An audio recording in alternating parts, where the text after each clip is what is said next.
right බලමු පුතේ එහෙනම්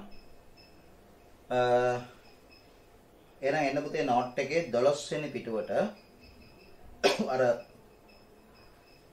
text files සහ database අතර සංසන්දනය අපි ටිකක් ඉස්සරහට ගියාට පස්සේ කතා කරමු. මොකද ඒක තව පොඩ්ඩක් ඕගොල්ලෝ මේ දත්ත සමුදායක අභ්‍යන්තරයේ තේරුම් ගත්තට පස්සේ ඉගෙන ගන්න එක වඩා ප්‍රායෝගිකයි ඈ. හරි. එහෙනම් පුතේ note එකේ 12 වෙනි පිටුවට එන්න 12 වෙනි පිටුවේ අපි පටන් ගන්නවා මාතෘකාවක් 8.2. දැන් 8.1 මාතෘකාව එතකොට ඉවර වෙනවා. 8.2 මාතෘකාව සම්බන්ධක දත්තපාදක ආකෘතිවල ප්‍රධාන උපාංග විදහාපායි කියන මාතෘකාව. හරි. එතකොට පුතේ තේරුම් ගන්න. දැන් අපි ගිය සුමානේ අවසාන වෙනකොට කතා කරලා අවසන් කරා මේ වෙනකොට ලෝකේ නිර්මාණය කරලා තිබුණු තියෙන සියලුම දත්ත සමුදා ආකෘති පිළිබඳව නේ සියලුම දත්ත සමුදා ආකෘති පිළිබඳව අපි කතා කරලා අවසන් කරා. මොනවද ඒ? මුලින්ම නිර්මාණය වෙච්ච ආකෘතිය විදිහට අපි අඳුරගත්තා පැතලි ගොනු ආකෘතිය. දෙවෙනි ආකෘතිය විදිහට අපි අඳුරගත්තා දූරක ආකෘතිය. ඊගාවට අපි අඳුරගත්තා ජාල ආකෘතිය. නේ ඊට පස්සේ අපි අඳුරගත්තා සම්බන්ධක ආකෘතිය. ඊට පස්සේ නිර්මාණය වෙච්ච ආකෘතිය තමයි පුතේ මොකද්ද? වස්තු නැඹුරු ආකෘතිය. ඊට පස්සේ 6 වෙනියට නිර්මාණය වුණා සම්බන්ධක ආකෘතියේ වස්තු නැඹුරු ආකෘතියේ සම්මිශ්‍රණයක් විදිහට මොකද්ද? වස්තු සම්බන්ධක ආකෘතිය කියන එක. එතකොට ඇත්තටම ලෝකේ මේ වෙනකොට පාවිච්චි කරන්නේ වස්තු සම්බන්ධක ආකෘතිය. හරි. ඒ නිසා තමයි මේ 8.2 මාතෘකාවේ තියෙන්නේ සම්බන්ධක දත්තපාදක ආකෘතිය වල ප්‍රධාන උපාංග විදහාපායි කියලා මාතෘකාව හදලා එතන ඒගොල්ලෝ විශේෂයෙන් කියලා නෑ පුතේ වස්තු සම්බන්ධක කියලා තියෙන්නේ සම්බන්ධක කියන වචනේ විතරයි. දැන් හොඳට තේරුම් ගන්න මේ ඒගොල්ලෝ විශේෂයෙන් කියලා නෑ කියන එකේ තේරුම මොකද්ද? ඔයගොල්ලෝ මං ඉතාල පැහැදිලිව කියලා තියෙනවා. ඔය 8.1 8.2 6.1 6.2 ඔහොම මාතෘකා දානකොට මේ මාතෘකා මගේව නෙමෙයි කියලා. මේ මාතෘකා මොනවද? ඔව් ජාතික අධ්‍යාපන ආයතනය විසින් සකස් කරපු ඔයගොල්ලන්ගේ සිලබස් එකේ තියෙන මාතෘකා. එතකොට ඒගොල්ලෝ දාලා තියෙන්නේ මොකද්ද? සම්බන්ධක කියන වචනේ විතරයි. හරි. දැන් මට මෙන්න මේවට උත්තර ටිකක් දෙන්න. ඊට පස්සේ අපි ඉස්සරහට යමු. මට කියන්න ඕගොල්ලෝ දැනට හඳුනගෙන තියෙන ආකාරයේ මත මොකක්ද ඩේටාබේස් එකක් කියලා කියන්නේ? දන්න දේ මට කියන්න. මට ඉස්සෙල්ලාම කියන්න පුතේ පරිගණකයකට සාපේක්ෂව ඩේටාබේස් එකක් කියන්නේ මොකක්ද? පරිගණකයකට සාපේක්ෂව. ඉක්මන් කරන්න. දත්තතොරතුරු එකතුවක්. ඔව් ඒක පරිගණකයකට සාපේක්ෂ දෙයක් නෙමෙයි පුතේ. ඒක ඩේටාබේස් කියන එකට ආවේනික දෙයක්. මම අහන්නේ පරිගණකයට සාපේක්ෂව. ඔයා කිව්ව එක වැරදි නෑ. දැන් අපි දැන් පරිගණකයකට සාපේක්ෂව පින්තූරයක් කියන්නේ මොකද්ද? පරිගණකයකට සාපේක්ෂව වීඩියෝ එකක් කියන්නේ මොකද්ද? අන්න ඒ වගේ පුතේ පරිගණකයකට සාපේක්ෂව ඩේටාබේස් එකක් කියන්නේ මොකද්ද?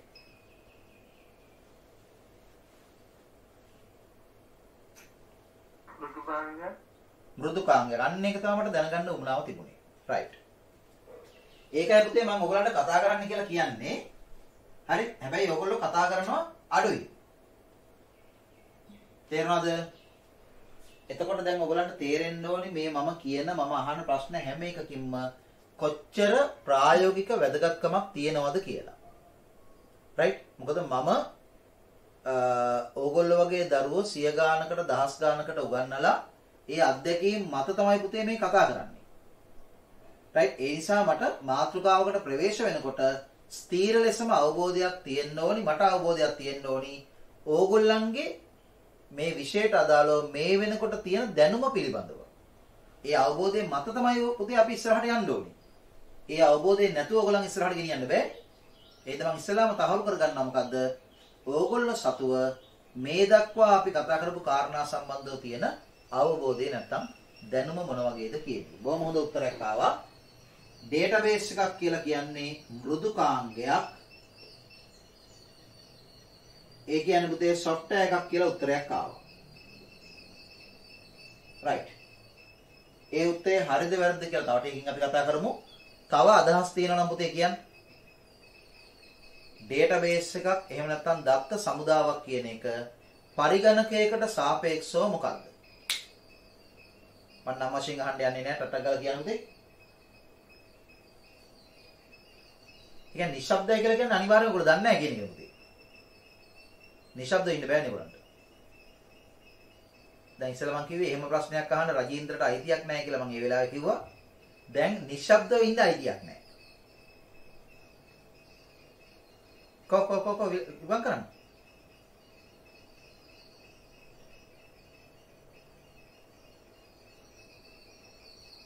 දැන් ඔකට උත්තර දෙන්න නැත්නම් මම පන්ති අද කරන්නේ නැහැ. දත්ත කළමනාකරණය කළ හැකි පද්ධතියක්. දත්ත කළමනා කළ හැකි පද්ධතියක්. මම අහන්නේ පුතේ පරිගණකයකට සාපේක්ෂව කුමක්ද? ඔයාට සාපේක්ෂවවත් මට සාපේක්ෂවවත් වෙන කෙනෙකුට සාපේක්ෂවවත් නේ. මම පුතේ ප්‍රශ්නේ අහලා තිනවා ආයි කෙස් ගහටම ආයි එක එක උත්තර දෙන්න බෑ. ඇයි? මම පැහැදිලිව අහලා තියෙන්නේ ඩේටාබේස් එකක් කියන්නේ මොකක්ද කියලා නෙමෙයි. මම අහලා තියෙන්නේ මොකද්ද? ඩේටාබේස් එකක් කියලා කියන්නේ පරිගණකයකට සාපේක්ෂව මොකද්ද?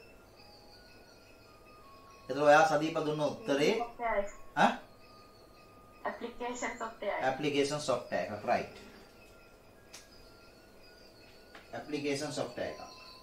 ඒ කියන්නේ යෙදුම් මෘදුකාංගයක් කියන එකනේ.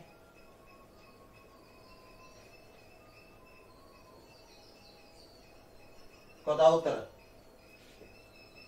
අනුද විදුෂිත් කියන software එකක්. ඒ උත්තරේ දැන් අවිලා තියෙන අනුද මොකද්ද කියන්නේ?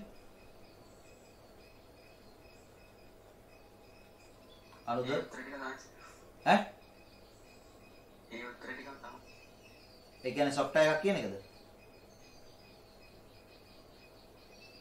ඔව්. right. අචින්ත ප්‍රබෝධ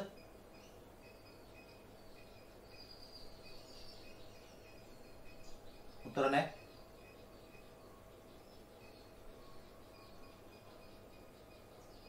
ඔව් මදුෂත් කියන පුතේ ඒ එහෙම උත්තර දෙන්න එපා. උත්තරේ දුන්න එක නම් වරදක් නෑ. හොඳයි. එයා කියනවා දත්ත පද්ධතිය කළමනාකරණය කළ හැකි පද්ධතියක්. මම පුතේ ඉතා පැහැදිලි ඕගොල්ලන්ගෙන් අහන මං කිව්වේ එකයි. ඕගොල්ලෝ ඉස්සෙල්ලාම ඉගෙන ගන්න ඕනි පුතේ. මොකද්ද? ඒක තමයි පුතේ විභාගෙදි ප්‍රබලව බලපාන්නේ. අහන ප්‍රශ්නෙට උත්තර දෙන්න. හරි මම හොඳට කියන එක හොඳට අහගන්න පුතේ.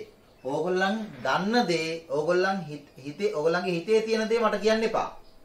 මම අහන්නේ මොකද්ද? ඒකට උත්තර දෙන්න. දැන් මම ඇහුවොත් එහෙනම් පුතේ ඔයාගේ නම මොකක්ද කියලා ඔයා මට වයස කීයද කියලා හරියන්නේ නැහැ නේ. ඔයාගේ ගම මොකක්ද කියලා ඇහුවොත් ඔයාගේ නම කියලා හරියන්නේ නැහැ. ඔයාගේ නම මොකක්ද කියලා ඇහුවොත් එහෙම නම කියන්න ඕනේ. වයස කීයද ඇහුවොත් වයස කියන්න ඕනේ. අහන එකට උත්තර දෙන්න. මම අහන්නේ ඩේටාබේස් එකක් කියලා කියන්නේ පරිගණකයකට සාපේක්ෂව කුමක්ද? right මෙත්සානි මට උත්තරයක් දෙන්න. පුතේ ඩේටාබේස් එකක් කියලා කියන්නේ පරිගණකයකට සාපේක්ෂව මොකක්ද?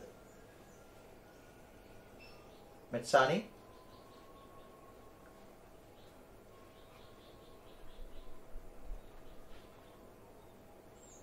කො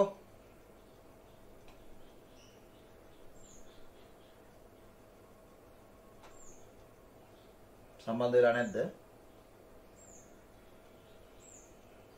කොහොමද තව උත්තර කියන්න? මදුෂ රජීන්ද්‍රත් කියනවා සිස්ටම් එකක් කියලා. උපදේශ විශේෂයක් කියලා කියනවා. හර්ෂ කියනවා උපදේශ විශේෂයක්. සාමාන්‍යයෙන් අපි දන්නවා උපදේශ විශේෂයකට තමයි පුතේ කියන්නේ ප්‍රෝග්‍රෑම් එකක් කියලා.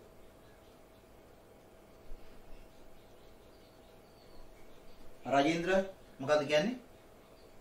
සිස්ටම් එකක් පද්ධතියක් කියලා කියන එක තමයි පුතේ මම අහන්නේ මොකද්ද මේ පද්ධතියක් කියන්නේ කියලා. ඒ පද්ධතියක් කියන වචනේ අපිට සාපේක්ෂව කතා කරලා පුතේ පරිගණකයට සාපේක්ෂව මට උත්තරේ දෙන්න.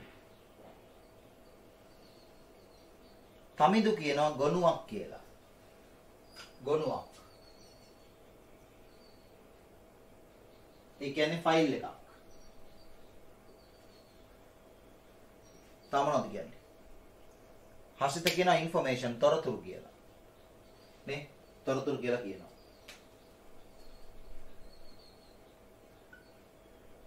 දැන් ඕගලන්ට තේරෙනව නේද? එනොත් තේරෙන්නේ නැත්නම් කොහොමද මේ කියන්නේ? දැන් බලන්න එකම පන්තියේ ළමයින්ගෙන් එන උත්තර එක හා සමානද?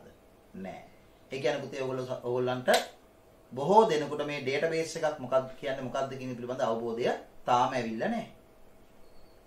හරි ඔය ප්‍රශ්නේ පුතේ ඔයගොල්ලෝ මගෙන් අහන්න ඕනි ප්‍රශ්නයක්. නමුත් ඒක ඇහෙන්නේ නැති හින්දා තමයි මම ඔයගොල්ලන්ගෙන් ඇහුවේ. මම දන්නවා හොඳට තේරුම් ගන්න පුතේ මේ කියනේවා. ළමයි කියන්නේ කවුද කියන එක පිළිබඳ අපිට හොඳ අවබෝධයක් තියෙනවා. ඒ අවබෝධයෙන් මත තමයි පුතේ මේ ප්‍රශ්න කරන්නේ. ඒ නිසා ඔයගොල්ලන්ට පුළුවන් ඊටාම හොඳින් මේ தත්වයන් තේරුම් අරගෙන අවබෝධ කරගෙන උසස්ම ප්‍රතිඵලයකට යන්න. හරි? ඒකට සූදානම් වෙන්න. හරි? ඇති ඔය. තවත් වෙලා ගන්න එකේ තේරුමක් නැහැ. මදුෂ කියන පරිශීලකයාට පිටත සිට වෙන්න ඇති. පිටත් කියලා පිටත සිට දත්ත පද්ධතිය හැසිරෙව හැකි මෘදුකාංගයක්. එයාත් අවසාන කියන්නේ එක මෘදුකාංගයක් කියලා. හොඳට අහගන්න. මට පොඩ්ඩක් කතා කරන්න ඕනි තමිදුත් එක්ක. අයි තමිදුවා ගොනුවක් කියලා කිව්වේ?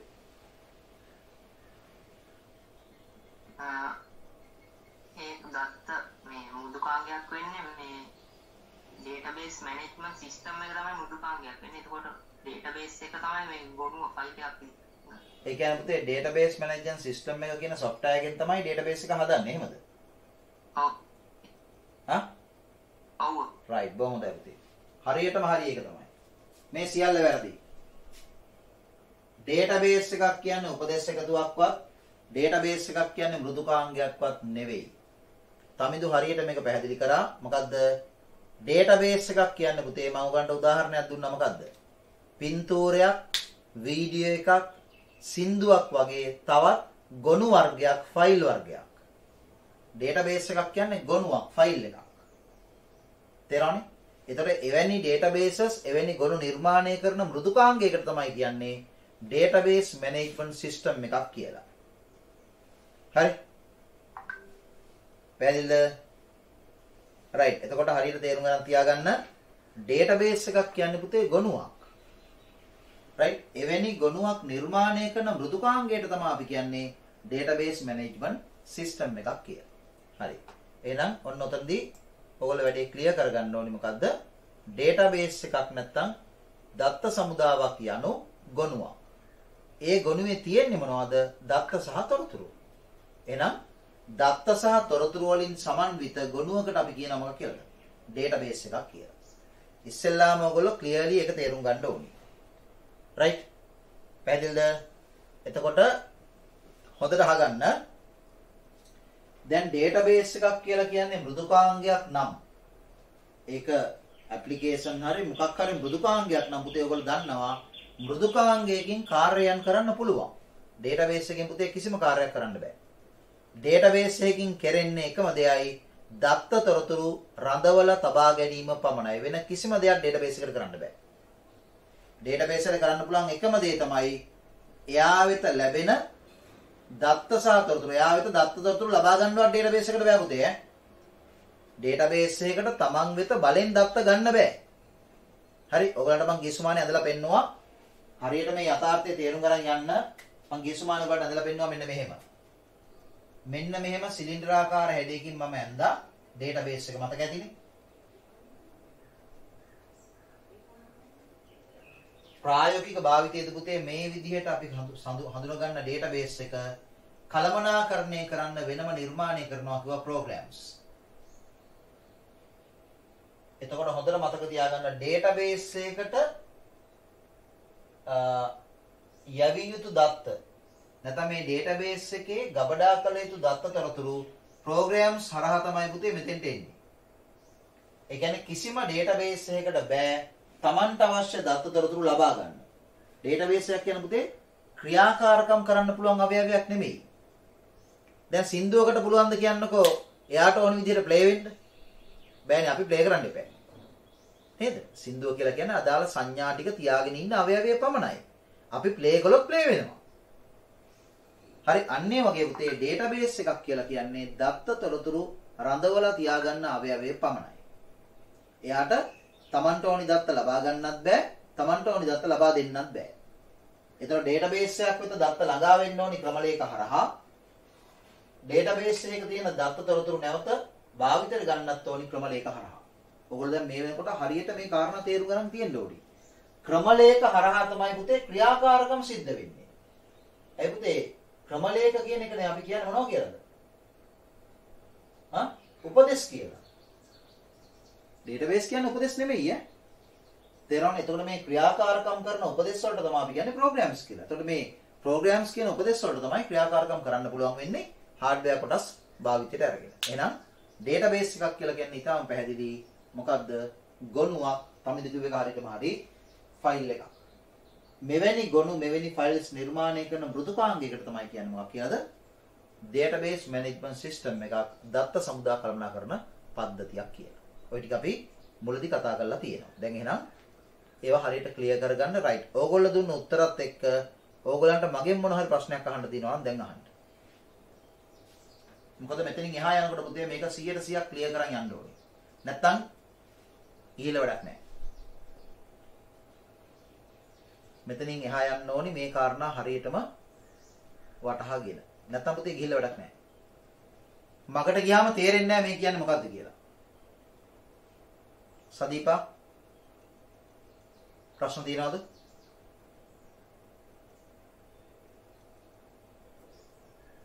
කො එතකොට දත්ත සමුදා කළමනාකරණ පද්ධතියකින් කරන්නේ ඒ ගොනු කළමනාකරණය කිරීමක්. අනිවාර්ය කිරීමක් නෙමෙයි කිරීම. දත්ත සමුදා කළමනාකරණ පද්ධතියක් කියලා කියන පුතේ මෘදුකාංග වර්ගයක්. ඒකයි තියෙන්නේ ඇප්ලිකේෂන් වලට. ඒක පැකේජ් එකක්. හරි ඇප්ලිකේෂන් software එකක් පැකේජ් එකක් තමයි දත්ත සමුදා කළමනාකරණ පද්ධති මෘදුකාංගයක් කියලා කියන්නේ. එවැනි මෘදුකාංගයකින් තමයි පුතේ database කියන ෆයිල් වර්ගය හදන්නේ. right ඒ වගේම එවැනි මෘදුකාංගයකින් පුළුවන් database එකක් හදන්න වගේම මේ database එක කළමනාකරණය කරන්න. හැබැයි ප්‍රායෝගික භාවිතයේදී ගොඩක් වෙලාවට කරන්නේ දත්ත සමුදා කළමනාකරණ පද්ධති මෘදුකාංගයක් භාවිතා කරලා මෙහෙම database එකක් හදාගෙන හරි අවශ්‍ය කරන ආකාරයේ database එකක් හදාගෙන ඒ database එක මෙහෙවන්න වෙනම programs හදා ගන්නවා. ඒතර වෙනම programs හදාගන්න හේතුව තමයි පුතේ දැන් මේ කළමනාකරණ ක්‍රියාවලිය සිද්ධ වෙන්න ඕනි කිසියම් ආයතනික ක්‍රියාකාරකම් වලට අයත් වෙන්නේ. ඒ නිසා මේ database හදාගත්ත database එක කළමනාකරණය කරන්න පුතේ වෙනම programs හදාගත්තේ නැත්නම් පාවිච්චි කරන්න වෙන්නේ කාවද?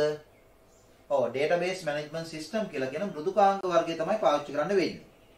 ඒක database management system කියන මෘදුකාංග වර්ගය පාවිච්චි කරලා පුතේ database එක මෙහෙවීමේ ක්‍රියාවලිය සිද්ධ වෙන්නේ යම් සම්මත ආකාරයකට.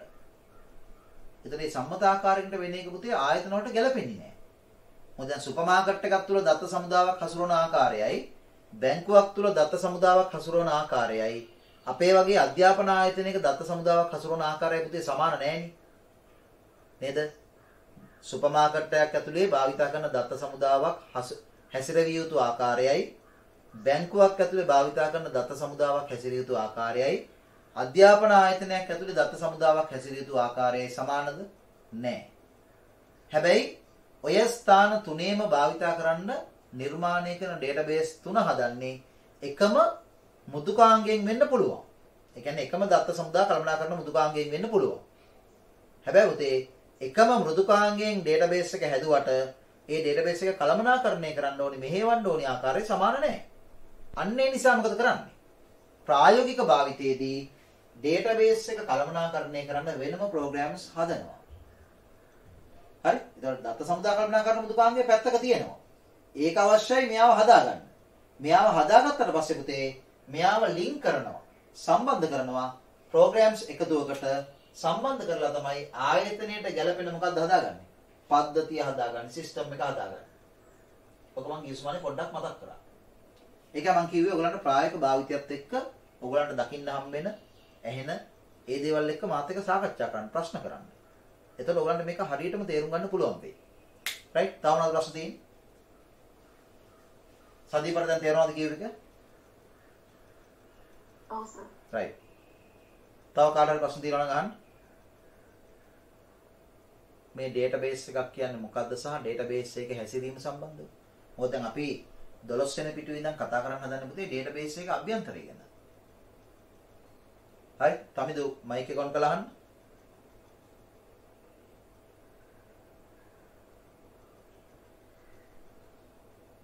ඔව් තමිදු අහනවා අපිට Python program එකක් හදන්න පුළුවන්ද database එක link කරලා පුළුවන් පුතේ. ඔව් අපිට තියෙනවා ඒක. අපේ සිලබස් එකේ තියෙනවා Python වල ඉගෙන ගන්න database connection කියන එක. ඒ කියන්නේ දත්ත සමුදාවක් සමග Python ක්‍රමලේඛයක් කොහොමද ලින්ක් කරන්නේ? ලින්ක් කරලා Python programs ක්‍රියාත්මක කරලා දත්ත සමුදාවට දත්ත යවන්නේ සහ දත්ත සමුදාවේ දත්ත කොහොමද කළමනාකරන ක්‍රියාකාරකම් වලට භාවිත කරන්නේ, භාජනය කරන්නේ. ඒක තියෙනවා.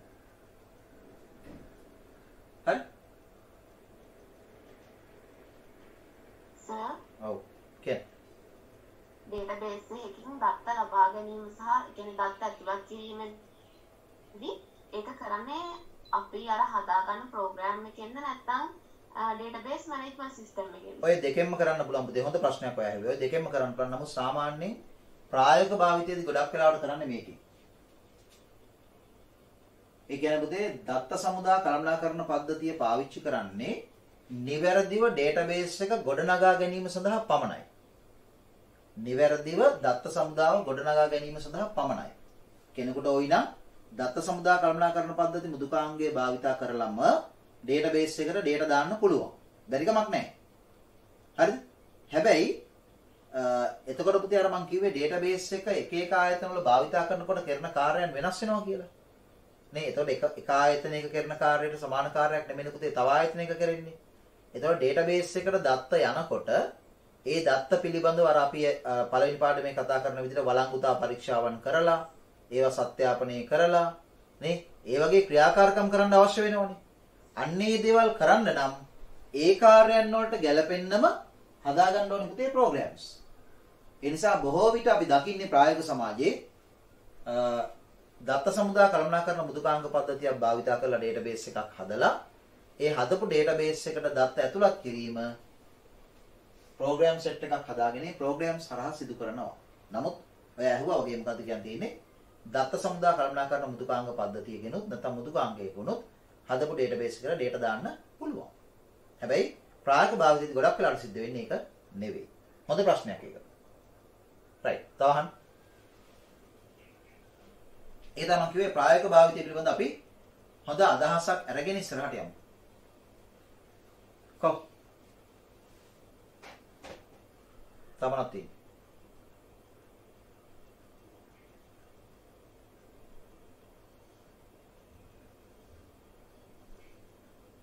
කතා කරන්න.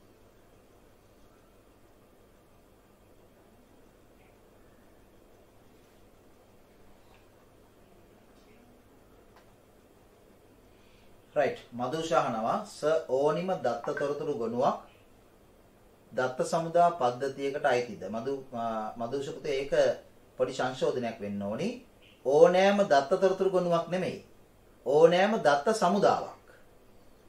මොකද දත්ත තොරතුරු සහිතව වෙනත් ගොනු හදන්නත් පුළුවන් ඈ. දත්ත සහ තොරතුරු ඇතුළත් කරලා පුතේ දත්ත සමුදාවන් නොවන වෙනත් ගොනු ආකාර හදන්නත් පුළුවන්.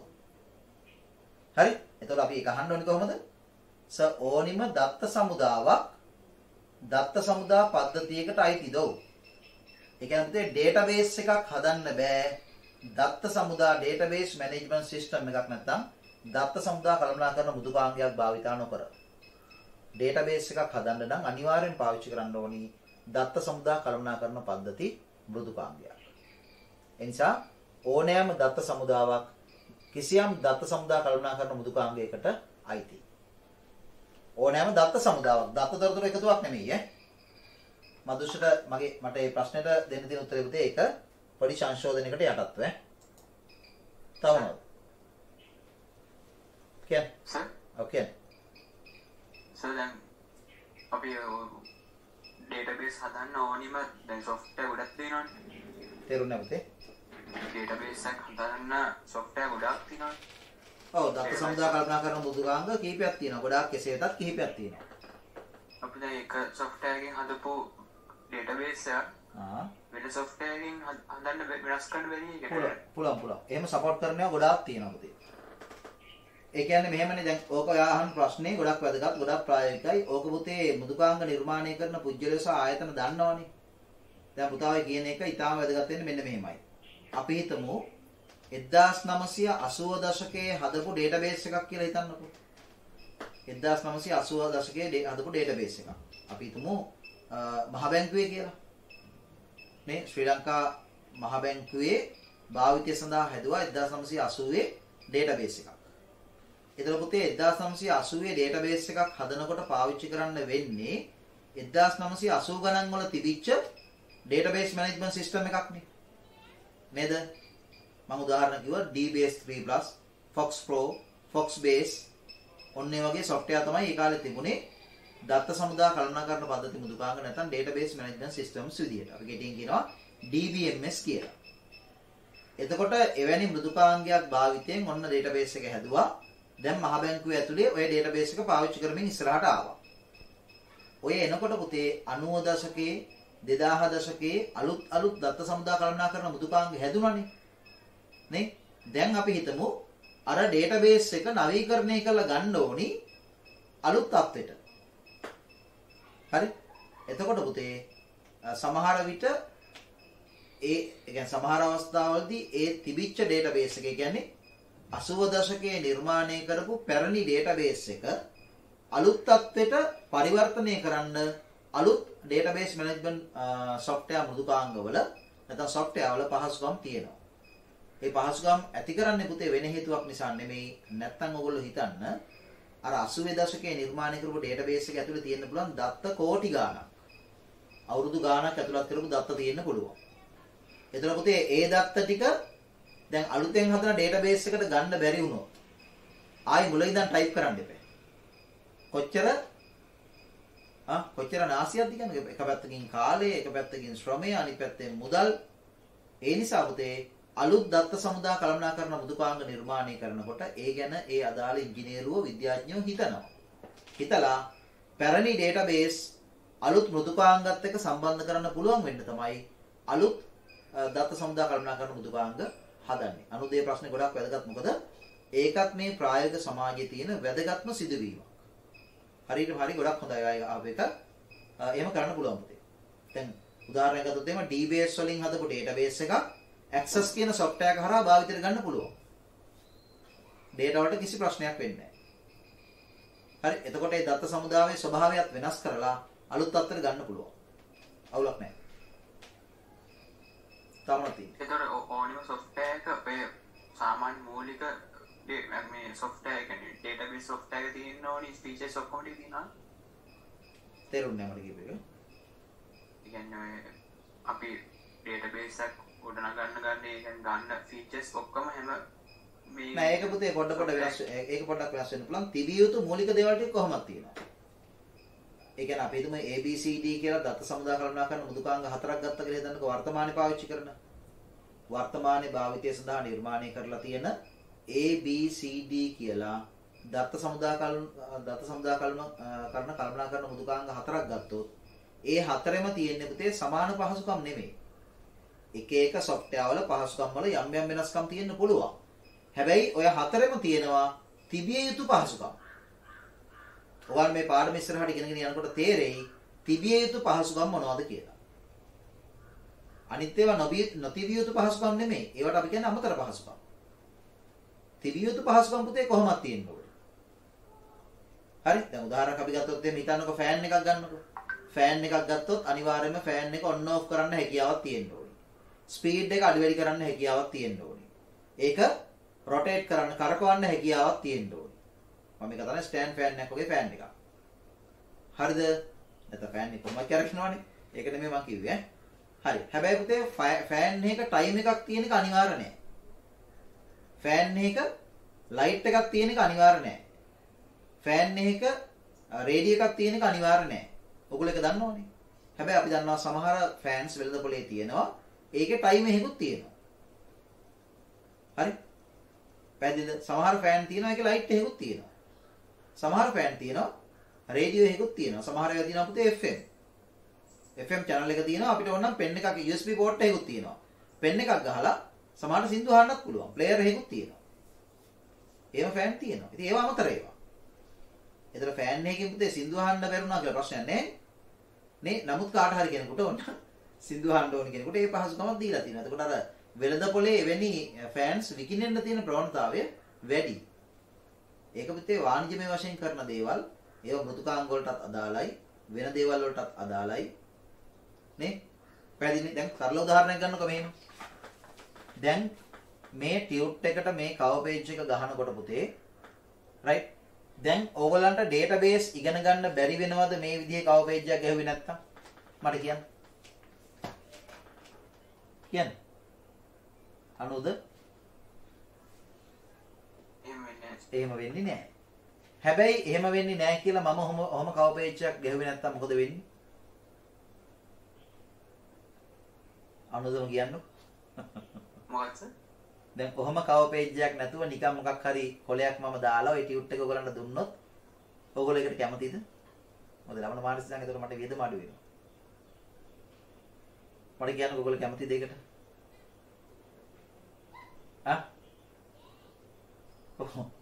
දැන් අනුදුර උත්තරයක් දෙන්න බයයි. අනිත් ළමයි බණීද කියලා නේද? ඔව් ඔතන පුතේ එක හොඳක් තියෙනවා. ඒ හොඳ තමයි දැන් මේ cover page එක නිකන් නෙමෙයි පුතේ තියෙන්නේ. මේකට කියන්නේ ආර්ට් පේපර් එක 150 150ක ගේජ් එකක් තියෙනවා. ඒකට GSM කියලා අපි කියන්නේ මේ ගේජ් එකට. හරි මේක මේ ආර්ට් පේපර් කියලා කියන්නේ මේක නිකන් පේපර් එකක් නෙමෙයි පුතේ. මේක ගුණාත්මකයි. සාමාන්‍යයෙන් පොඩි වතුර ටිකක් එහෙම ගෑවුනාට මුකුත් වෙන්නේ නැහැ කියලා ඉස්සලා යනවා. ඊගාට පුතේ මේ එළිය පැත්ත මේ පැත්ත මැට් ලැමිනේට් එකක් කරලා තියෙන්නේ මේ. හරි එතකොට මේ එක කොලයක් පුතේ ලැමිනේට් කරන්න රුපියල් 4.50ක් 5ක විතර වියදමක් යනවා ලැමිනේට් එකට විතරක්. හරි පේජ් එක print කරන්න යනවා රුපියල් 35ක් 40ක් අඩුම. ඒක තීරණය වෙන්නේ පුතේ ගහන pages ගාන අනුව. පැහැදිලිද? එතකොට මේ ඇත්තම කතන්දරය ගත්තොත් මේ ඇතුලේ තියෙන හැම කොළ ටිකකටම වඩා මේ කොළ හැම එකකටම වඩා යන වියදම පුතේ මේ cover page එකේ වැඩි. පැහැදිලිද? ඒ print කළා මේ ෆෝකලා නැත්නම් මේ සියලු වර්ණ සහිතව මුද්‍රණය කරන්න. හරි. හැබැයි පුතේ මේ සියලු වර්ණ සහිතව මේවා මුද්‍රණය කරනකොට කාටද පාඩු? ඔව් දැන් මගෙන් වැඩියෙන් මේකට වියදමක් යනවා. එතකොට මට පාඩුවේ ඍජුව. හරිද? හැබැයි ඕක අවසානයේ පාඩු කාටද? රටට. ඇයි මේක print කරන කිසිම කොලයක් පුතේ ලංකාවේ නිෂ්පාදනය කරන්නේ නැහැ. ඔය ආර්ට් පේපර්ස් ඔක්කොම පුතේ මැලේසියා, ඉන්දුනීසියා එවැනි රටවල සමහරට ඉන්දියාවෙත් හදනවා. හැබැයි ගොඩක් ලංකාවට එන්නේ මැලේසියාවේ, ඉන්දුනීසියාවේ පේපර්ස්. හරි? සිංගප්පූරුව ඒ වගේ රටවල් වල. හරිද? එතකොට ඒ වියදම අපෙන් යනවා. එතකොට අපි ඒව ගන්න ඕනේ ඩොලර් දීලා. ඊගාවට මේක print කරන්න පාවිච්චි කරන සියලුම තීන්ත පුතේ ලංකාවේ නෙමෙයි පිට හදන තීන්ත. ඒවත් ඔක්කොම ලංකාවෙන් ඒතර එළියට යනවා. එතකොට ඔයගොල්ලෝ තේරුම් ගන්න මේ ක්‍රියාවලිය ඔයගොල්ලෝ හිතන්නේ එතකොට ටියුෂන් පන්ති තුල විතරක්. ටියුෂන් පන්ති තුල විතරක් මේ වගේ cover pages කොච්චර නිර්මාණය වෙනවද? ඔව් එක මාසෙට පුතේ ලක්ෂ ගාණක් නිර්මාණය වෙනවා. ඔයගොල්ලෝ හිතන්න ඒ ලක්ෂ ගාණ නිසාම ලංකාවේ ඩොලර් කොච්චරක් එළියට යනවද? ඔක තමයි පුතේ ඇත්ත. හැබැයි අපේ සමාජي ගමන් කරන්න පුතේ ඇත්තට පිටුපාලා. හරි එතකොට ICT ගුරුවරයෙක් විදියට පුතේ මම එහෙම ටියුට් එකක් දුන්නේ නැත්නම් ළමයි මං ගැන තීරණය කරන්න මොකද අපෝ ඔය සර් ගෙන වැඩක් නැහැ ක්ලාස් ගිහිල්ලා හරි ලස්සන ටියුට් එකක් දෙන්නේවත් නැහැ හරි මං කියන්නේ මේ ඒ කවර් පේජ් එක ගහන එකේ තියෙන එකම හොඳ තියෙන්නේ පුතේ ටියුට් එක භාවිතා කරන්න ඕගලන්ට ආසාවක් ඇති වෙනවා නම් ඒකයි කල්පැවැත්ම හොඳයි හරි මොකද ලැමිනේට් කරපු පේජ් එකක් තියෙන්නේ වතුර පොඩ්ඩක් වැන්නත් මොකද අවුලක් වෙන්නේ නැහැ කල්පැවැත්ම හොඳයි ඒක තමයි ඔයගලන්ට තියෙන එකම වාසිය ඒතර ටියුට් එකේ කල්පැවැත්මක් තියෙනවනේ පුතේ ආරක්ෂාවක් තියෙනවනේ මේ පේජ් එක නිසා ඒක හැර පුතේ වෙන වාසියක් නැහැ අවාසි ගොඩයි හරි තේරුණානේ ඒක යථාර්ථය අනුව නම් අපි මේවා පාවිච්චි නොකළ යුතුයි මේ තියෙන අමතර දේවල් දැන් තේරෙනවද කියන්නේ අන්න ඒ වගේ තමයි පුතේ database software වලත් එහෙම අමතර දේවල් තියෙනවා හැබැයි තිබිය යුතු පහසුකම් කොහොමද තියෙන්න ඕනේ එහෙම නැත්නම් මේක database management system එකක් කියලා පිළිගන්නේ නැහැ මම නැවත කියනවා තිබිය යුතු පහසුකම් කියන්නේ මොනවද කියන එක පුතාලට තේරෙයි මේ පාඩම තව පොඩ්ඩක් ඉස්සරහට යනකොට හරි ඊට පස්සේ ආයි ප්‍රශ්නයක් අහනවා මෙන්න මෙහෙම එකක් තමිදු database එකක වගු අතර සම්බන්ධතා ඇති කරන්න පුළුවන් DBMS එකකින් විතරද නැත්නම් DBMS නොවන වෙනත් software වලිනුත් පුළුවන්ද හොඳ ප්‍රශ්නයක් database එකක් ඇතුලේ එකක වගු අතර සම්බන්ධතා ගොඩක් දුර ඔයා ගිහින් තියෙනවා බොහොම හොඳයි පුතේ database එකක් ගත්තාම අපි කතා කරනවා පුතේ සම්බන්ධතා දත්ත සමුදාවක් නේ මේ කතා කරන්න දන්නේ සම්බන්ධතා දත්ත සමුදාවක් කියලා කියන එකේ සම්බන්ධතා දත්ත සමුදාවක් කියලා කියන එකේ තේරුම තමයි එක දත්ත සමුදාව ඇතුලේ වගු කිහිපයක් නිර්මාණය කරලා එක දත්ත සමුදාව ඇතුලේ වගු කිහිපයක් නිර්මාණය කරලා අවශ්‍යතාවයේ මත පුතේ මේ වගු අතර සම්බන්ධතා හදනවා හදලා තමයි දත්ත කළමනාකරණය කරන්නේ. එතකොට මේ වගු අතර සම්බන්ධතා හදන්නේ ඒවට අපි කියනවා රිලේෂන්ෂිප්ස් කියලා. තව ටිකකින් මම ඔයාලට ඒක පැහැදිලි කරලා දෙන්නම්. ඒ සම්බන්ධතා හදන්න පාවිච්චි කරන්නේ database management system එකේ තියෙන පහසුකම්ම තමයි. හරිද? හැබැයි සමහර පරිගණක භාෂාවලත් උතේ ඕවට පහසුකම් තියෙනවා. ඒ අහන්නේ වෙනස් software පාවිච්චි කරන්න පුළුවන්ද කියලානේ. එහෙම පහසුකම් තියෙන භාෂාවක් තියෙනවා. නමුත් බොහෝ විට ඔබ කරන්නේ දත්ත සමුදා කළමනාකරන පද්ධතිය හරහාමයි. මොකද database එක හදනකොටම තමයි පුතේ සම්බන්ධතා ටික හදන්නේ. database එක හදනකොටම තමයි සම්බන්ධතා ටික හදන්නේ. ඊට පස්සේ තමයි data දාන්නේ. ඒ නිසා කිසියම් දත්ත සමුදා කළමනාකරන මෘදුකාංගයක් භාවිතයෙන් database එක හදනකොටම වගු අතර සම්බන්ධතා හදනවා. ඒක තමයි සාමාන්‍ය ක්‍රමය. හොඳ ප්‍රශ්නයක්. තමනක් තියෙන්නේ.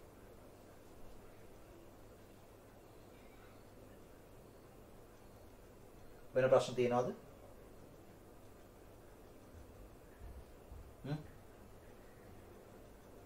නෑ. රයිට්. අපි එහෙනම් පුතේ ඉස්සරහට යමු.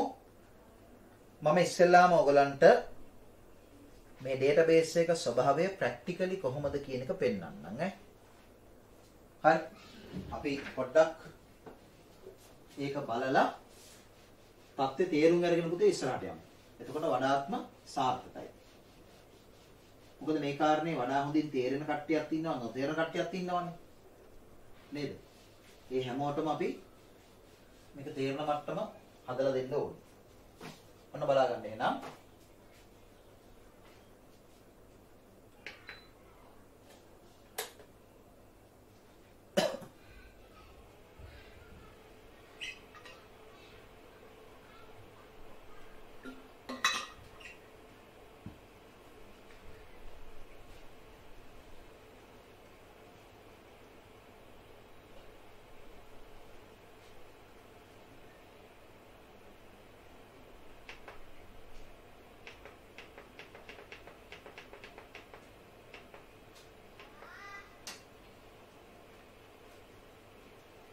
right දැන් බලන්න අර මම මේකේ ෆෝල්ඩර් එකක් ඕපන් කරනවා මම ඉන්නේ පුතේ F එකේ පේනවනේ ඔයගලන්ට F drive එකේ ඔයගලන්ට පේනවද මෙන්න මෙතන ෆයිල් දෙකක් තියෙනවා මේකේ පැහැදිලිව පෙන්නලා තියෙනවා මොකද්ද මම extra large කෙනෙක් ගන්නම් බලගන්න මෙන්න පුතේ ෆයිල් දෙක හරි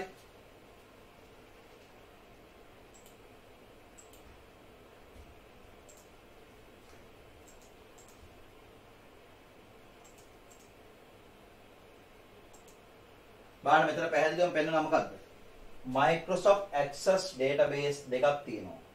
එතන මේ දකින්නේ ඔයගොල්ලෝ මොනවද? Microsoft Access කියන software එක පාවිච්චි කරලා නිර්මාණය කරපු database දෙකක්. එතකොට මේක එක ෆයිල් එකක් මේක තව ෆයිල් එකක්. මේ තියෙන extension එක. මේ තියෙන්නේ MDB. මේක පරණ වර්ග එකක් පුතේ මේක අලුත් වර්ග එකක්. ඒ කියන්නේ access version එක වෙනස් ඒකයි මේ පෙන්වන විදිහේ වෙනස්කම් තියෙනවා. හරි දැන් එතකොට මම මේ database එක ඕපන් කරනවා. එතකොට මේක ෆයිල් එකක් මේ තියෙන්නේ. හරි මේකේ ධාරිතාව පෙන්නන කොච්චරද size එක megabyte 1.82යි. හරි දැන් මේක අන්තිමට අපි පාවිච්චි කරන්නේ අද 21.10.6 මේකයි 35ට type එක Microsoft Access database. ඔන්න එහෙනම් බලගන්න. මම මේ ෆයිල් එක උඩ ඩබල් ක්ලික් කරලා මම ෆයිල් එක ඕපන් කරනවා. දැන් ඔයාලා දැක්කම මේ Access කියන software එක ක්‍රියාත්මක වුණා. මම ඒක මැක්සිමයිස් කරන්නම්. ඔන්න දැන් ඉන්නේ පුතේ අපි Access ඇතුලේ. මේ මොකද්ද software එක? Microsoft Access නේ. Access කියන software. දැන් අපි කරේ මොකද්ද? database එක open කරන්න කියලා දැනුම් දීම කරා. එතකොට Access කියන software එකෙන් හදපු database එකක් නිසා Access වලින් database එක open වුණා. දැන් පුතේ database එක open වෙලා තියෙන්නේ. හැබැයි අපිට data පෙන්වන්නේ නැහැ නේ. මෙන්න බලන්න. දැන් මේ වම් පැත්තේ තියෙන තීරුවක් මේ තීරුවේ පෙන්නලා තියෙනවා all access objects කියලා. ඒ කියන්නේ database එක තුල අඩංගු අවයවයන් පිළිබඳ විස්තරය. ඒ යටතේ මුලින්ම තියෙනවා tables මේ තියෙන වගු. මේ මම ඕපන් කරපු database එකේ වගු තියෙනවා 4ක්. ඊට පස්සේ queries තියෙනවා පුතේ 6ක්. forms තියෙනවා 5ක්. reports උත් තියෙනවා. එතකොට ඔයගොල්ලෝ තේරුම් ගන්න ඕනේ මොකක්ද? database එකක් ඇතුලේ තියෙන එකම අවයවයන් වර්ගය වගු පමණක් නෙවෙයි. තවත් අවයවයන් වර්ග තියෙනවා. හැබැයි ඩේටාබේස් එකක් ඇතුලේ පුතේ අනිවාර්යයෙන්ම තියෙන්න ඕනි මොනව නැතත් මොනවද? වගු. මොකද හේතුව ඩේටාබේස් එකක වගු වල තමයි දත්ත ගබඩා වෙන්නේ. හරි. එතකොට දත්ත ගබඩා වෙන වගු නැත්නම් පුතේ ඒක ඩේටාබේස් එකක් වෙන්නේ නෑනේ. නේ? කොටිම කියනවා නම් ඩේටාබේස් එකක් වෙන්න නම් ඩේටා තියෙන්න ඕනි. ඩේටා තියෙන්න නම් වගු තියෙන්න ඕනි. හරි. එහෙනම් අපි බලමු මෙතන තියෙනවා එක ඩේටාබේස් මේ වගුවක් EMP master කියලා. ඔන්න පුතේ මම මේ වගුව උඩ ඩබල් ක්ලික් කරපුවාම ඔයාලට පේන්නේ මෙන්න මෙතන පෙන්නනවා දත්ත ටික. මේ තියෙන පුතේ වගුවේ දත්ත. මේ තියෙන. මේ අපි ඕපන් කරේ වගුවක්. EMP master කියන වගුව ඕපන් කරපුවාම මේ පේන්නේ දත්ත ටික. හරි දැන් මේක වගුවක් කියලා ඔයාලට තේරෙන්නේ නැද්ද? නේ මේකේ තීරු සහ පේලි තියෙනවා මේ. තීරු වෙන් කරලා තියෙනවා. පේලි වෙන් කරලා තියෙනවා. රයිට් මේ දෙන්නේ තීරු. මේවා තීරු. රයිට් ඊගාට පේලි තියෙනවා මේ. ඒතර වගුවක් කියන්නේ පුතේ ඔයගේ තීරු සහ පේලි වලින් සමන්විත අවයවයක්. ඒතර මේ තීරු වලට පුතේ නම් කියනවා. පේලි වලටත් නම් තියෙනවා. ඒක දැන් අපි නෝට් එකේ වෙනම හදාරනවා. හරි ඊට පස්සේ පුතේ මේ තියෙන්නේ data. මේවා තමයි අපි data කියන්නේ. දැන් උදාහරණයක් ගත්තොත් මෙතන තියෙනවා පළවෙනි එක බාහන තීරුවේ නම තියෙන්නේ EMP number. EMP number කියලා කියන්නේ employee කියන වගුව මේ තියෙන්නේ. employee කියලා කියන්නේ සේවකයා කියන එක. તો සේවක අංකය තමයි මේ තියෙන්නේ. તો සේවක අංකය තියෙනවා E001, E002, E003, E004 ඔය ආදි වශයෙන් තියෙනවා. ඊට පස්සේ ෆස්ට් නේම් එක තියෙනවා නිමල්, සංජීව, දුලීප්, ශාන්ති, ගයානි, නිමල් ආපහු නම් ටික තියෙනවා. මේ ෆස්ට් නේම් එක ලාස්ට් නේම් එක තියෙනවා ලියනගේ, හේවා, සෙනවිරත්න, ගමගේ නේ එහෙම තියෙනවා. ඊගාට මෙතන තියෙනවා ඇඩ්‍රස් එකේ පළවෙනි පේලිය. ඇඩ්‍රස් එකේ දෙවෙනි පේලිය. මෙතන තියෙනවා පුතේ සිටි එක. එයාගේ නගරේ. මෙතන තියෙනවා එයා ගැහණු කෙනෙක්ද පිරිමි කෙනෙක්ද? ජෙන්ඩර් එක නැත්තම් සෙක්ස් එක මේල් ෆීමේල්. හරි එතකොට මේ විස්තර ටික පුතේ නැත්තම් දත්ත ටික වෙන වෙනම arrange වෙලා තියෙන්නේ. හරි right එතකොට ඔන්න ඒ වගුවේ ස්වභාවය. ඉතින් අනිත් වගුත් ඔය වගේ තමයි. දැන් මම මේක අයින් කරොත් එහෙම අනිත් වගු ගත්තත් ඔය වගේ තියෙනවා. හරි ඒකේ තියෙන දත්ත ප්‍රමාණය අඩු වැඩි වෙන්න පුළුවන්. තේරුණාද? ඊට පස්සේ අර තමිඳු ඇහුවේ මෙන්න මේක. දැන් මේ මම ඕපන් කරපු ඩේටාබේස් එකේ ඔයගොල්ලෝ දැක්කා වගු හතරක් තිබුණා. ඒතර පුතේ වගු හතර මේ තියෙන්නේ එකිනෙක සම්බන්ධ වෙලා තියෙන ආකාරය. රිලේෂන්ෂිප්ස් කියන්නේ මෙන්න මේකට මේ තියෙන්නේ. බලන්න. මේ EMP master කියන වගුවයි EMP trans කියන වගුවයි සම්බන්ධයි. salary කියන වගුවයි division කියන වගුවයි සම්බන්ධයි මේ. මෙන්න මේ සම්බන්ධතාවයට තමයි පුතේ කියන්නේ රිලේෂන්ෂිප් එක කියලා. එතකොට මේකේ කිසියම් අවශ්‍යතාවයකට කියන්නේ මේ වගුව තුල තියෙන දත්තවල අවශ්‍යතාවයකට මේ වගුවේ තියෙන දත්ත අවශ්‍ය නම් මේ සම්බන්ධතාවය ඔස්සේ ලබා ගන්න පුළුවන්. මේකේ දත්ත මේ වගුවේ ක්‍රියාකාරකමකට අවශ්‍ය නම් මේ සම්බන්ධතාවය ඔස්සේ ලබා ගන්න පුළුවන්. ඒක වගු සම්බන්ධ කිරීමෙන් බලාපොරොත්තු වෙන්නේ පුතේ ඔන්න ඕක. ඒකට අපි කියනවා රිලේෂන්ෂිප් එකක් සම්බන්ධතාවයක් කියලා. හරිද? එතකොට මේ තියෙන්නේ වගු අතර ගොඩනගපු සම්බන්ධතාව. දැන් මට ඕනි නම් මේ වගුවත් එක්ක මේ වගුව සම්බන්ධ කරන්න. එතකොට ඒවට තියෙනවා එක එක software වල පාවිච්චි කරන ක්‍රම. right? බලන්න දැන් මම මෙයාව සම්බන්ධ කරා මේකට පේනවා. හරි?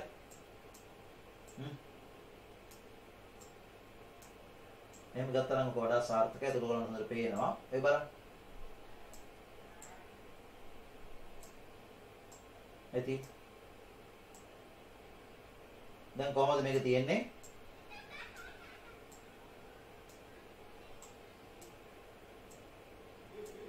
දැන් බලන්න.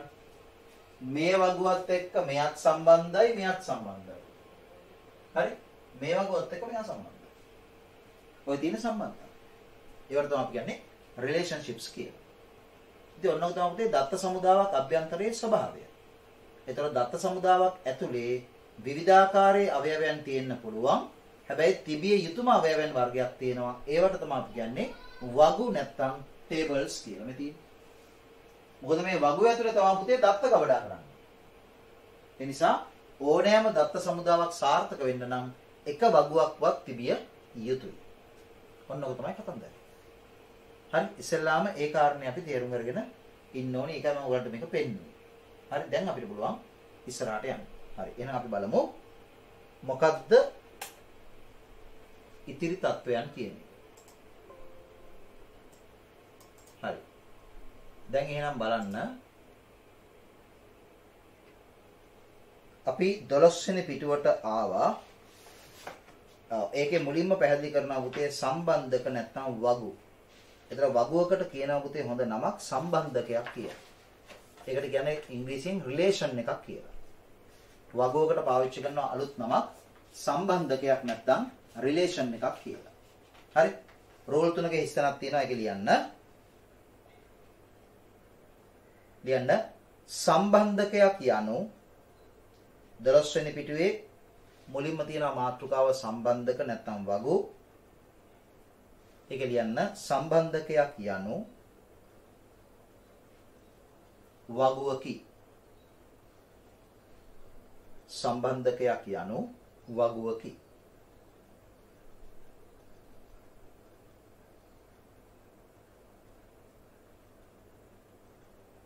සම්බන්ධකයක් යනු වගුවකි. full stop. ඒකටම ලියන්න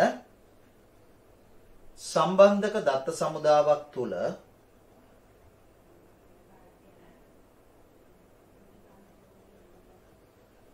සම්බන්ධක දත්ත සමුදාවක් තුල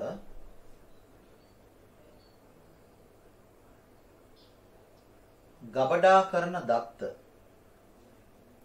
සම්බන්ධක දත්ත සමුදාවක් තුල ගබඩා කරන දත්ත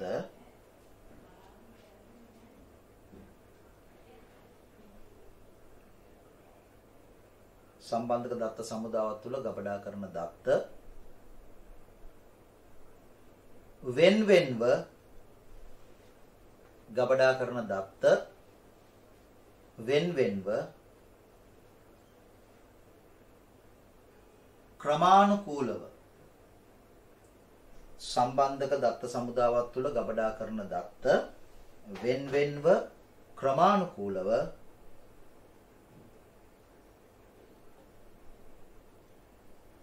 ගබඩා කිරීම සඳහා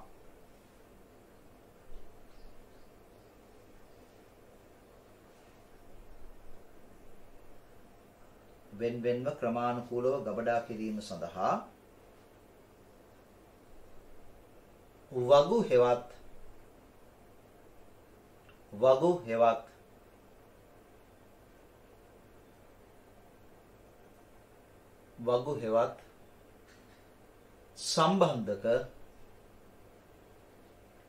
වගු හෙවත් සම්බන්ධක නිර්මාණය කළ යුතුය. වගු හෙවත් සම්බන්ධක නිර්මාණය කළ යුතුය. වගු හෙවත් සම්බන්ධක නිර්මාණය කළ යුතුය. වගු හෙවත් සම්බන්ධක නිර්මාණය කළ යුතුය. ඒ කියන්නේ පුතේ ඩේටාබේස් එකක් සාර්ථක වෙන්න නම් අනිවාර්යයෙන්ම ඒ ඩේටාබේස් එක ඇතුලේ එක වගුවක් හෝ අවම වශයෙන් තිබිය යුතුයි. මොකද එකම වගුවක්වත් ওই දත්ත සමුදාය ඇතුලේ නැත්නම් පුතේ දත්ත ගබඩා කරන්න රඳවලා තියාගන්න තැනක් නැහැ. එහෙනම් ඒ දත්ත සමුදාව හිස්. ඒකෙන් වැඩ නැහැ. තේරෙනවනේ. ඒ නිසා අපි සාමාන්‍යයෙන් බොහෝ විට දකිනවා සම්බන්ධක දත්ත සමුදාවක් ඇතුලේ වගු එකක් හෝ කිහිපයක් නිර්මාණය කරලා තියෙනවා. right. එහෙනම් ඔන්න වගුවක් කියලා කියන්නේ ඔන්න ඔය අවශ්‍යතාවය ඉටු කරන අවයවයට. ඊට පස්සේ පුතේ නෝට් එකේ වගුවක ස්වභාවය දාලා තියෙනවා. බලන්න. ඒකේ ඔයගලන්ට පෙන්නලා තියෙනවා ඒ වගුවේ තීරු තියෙනවා 4ක්. තීරු 4ට නම් 4ක් තියෙනවා. number, EMP NO, EMP name සහ department. නේ වගුවක් තියෙනවා මෙහෙම. තීරු 4ක් තියෙනවා.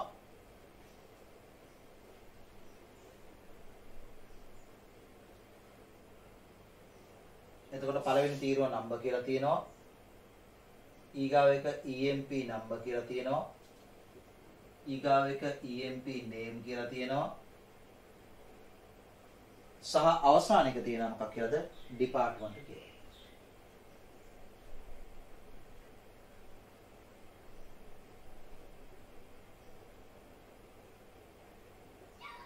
හරි. එතකොට පුතේ ඊගාවට මේ ඇතුලේ තියෙන්නේ මොනවද?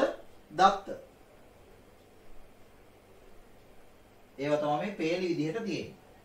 මම උදාහරණයක් ගත්තොත් පළවෙනි එක නම්බර් එක 1 EMP නම්බර් එක තියෙනවා E001 ඊගාවට නේම් එක තියෙනවා KA පෙරේරා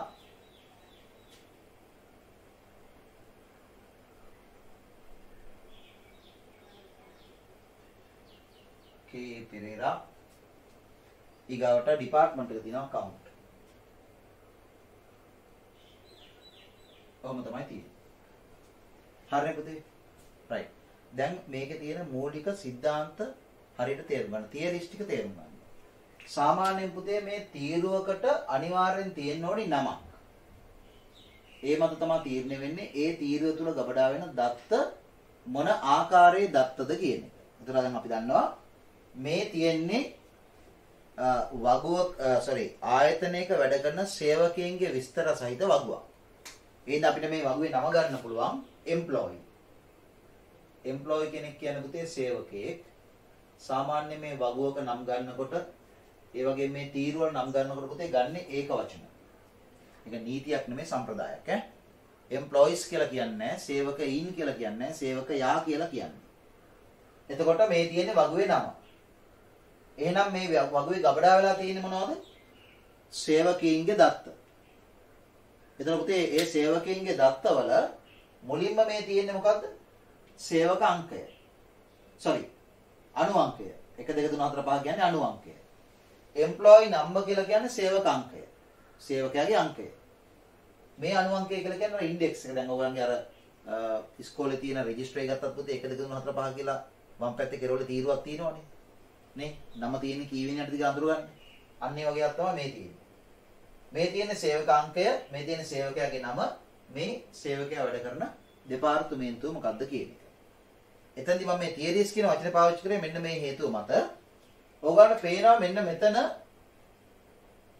මෙහෙම ඉරි කෑල්ලක් ගහලා වෙන් කරලා තියෙනවා. සාමාන්‍යයෙන් පුතේ මේ තීරුවකට නමක් දෙනකොට ඒ නම ගොඩක් විශාලව අපි දෙන්නේ නැහැ. දෙන්න බැරි නෑ පුළුවන්. හැබැයි දුන්නොත් අපිට ඒක අවාසි. හේතුව මොකද්ද? මේ දත්ත සමුදාය පුතේ මෙහෙවන්න මේ ප්‍රෝග්‍රෑම්ස් ලියනකොට ඒ ප්‍රෝග්‍රෑම්ස් තුල මේ වගේ දේවල් ලියන්න වෙනවා, ටයිප් කරන්න වෙනවා. හරි? ඒතර මේ වගේ දේවල් ටයිප් කරනකොට පුතේ දිග නමක් ටයිප් කරොත් ඒක අපිට ප්‍රෝග්‍රෑම් එක නිර්මාණය කරනකොට අවාසි. ඒක මෙමරියට ලෝඩ් කරපුවාම මෙමරිය වැඩියෙන් ඉඩ වැය වෙනවා. එතන අවාසි. අවාසි ගොඩක් තියෙනවා. එහෙනම් ගොඩාක් වෙලාවට කරන දේ තමයි මේ තීරු නම් කිරීම සඳහා භාවිතා කරන මේ හෙඩින්ග්ස් වල නම් වල භාවිතා කරන්න පුතේ අකුරු අඩුවේ. හැබැයි අකුරු අඩුවෙන් කියලා අර්ථයක් නැති විදිහට නම් පාවිච්චි කරන්නේ නැහැ. මේ මේක පැහැදිලිව එම්ප්ලොයි නම්බර් කියන අදහස එනවනේ පුතේ මේකේ. මේකේ නේම් කියන අදහස එනවනේ. ඔන්නෝම මූලික තියරිස්. ඒවා ගැන හිතන්න. විභාගයට එන ප්‍රශ්නෙක උනත් ඔවා තියෙන්න පුළුවන්. ඕගොල්ලෝ මේවා නිර්මාණය කරනකොටත් මේවා භාවිත කරන්න පුරුදු වෙන්න ඕනේ. ඊගාට වැදගත්ම දේ තමයි පුතේ මෙන්න මේ තීරුවකට කියනවා හොඳ නමක්. හරි තීරුව කියන නම තමයි සාමාන්‍යයෙන් පාවිච්චි කරන්නේ. ඒ අනුව ඉංග්‍රීසියෙන් කියනවා එකට කොලම් එකක් කියලා. කොලම්. ඒක අපි දන්නවා කොලම් එක කියන්නේ තීරුවක්නේ. ඔකට පුතේ සාමාන්‍ය දත්ත සමුදා කළමනාකරණයේදී කියන්නේ ෆීල්ඩ් එකක් කියලා. ෆීල්ඩ් ශේෂ්ත්‍රය කියන එක ඔයගලන්ට OLICT කරා නම් මතක ඇති ඕවා. හැබැයි පුතේ උසස් පෙළදී අපි කතා කරන්නේ advanced database management කියන එක. එතනදී මේකට පාවිච්චි කරන වචනේ ෆීල්ඩ් එක නෙවෙයි. මෙතනදී පාවිච්චි කරන පුතේ මෙන්න මේ වචනේ. සිංහලෙන් කියනවා උපලැකි වචන වලට උරු වෙන්න ඉස්සරහට මගේ කටින් මේවා කියවෙනවා ඈ. උපලැකියක්. උපලැකිය. එහෙම නැත්නම් ඔබට කියනවා උපලක්ෂණය. හරිද පුතේ? එතකොට මේ සේවකයෙක්ගේ නමක් කියලා කියන්නේ සේවකයෙක් සතුව තියෙන එක උපලක්ෂණයක්. නේද? උපකාරණයක්. ඉංග්‍රීසියෙන් මේකට කියනවා attribute.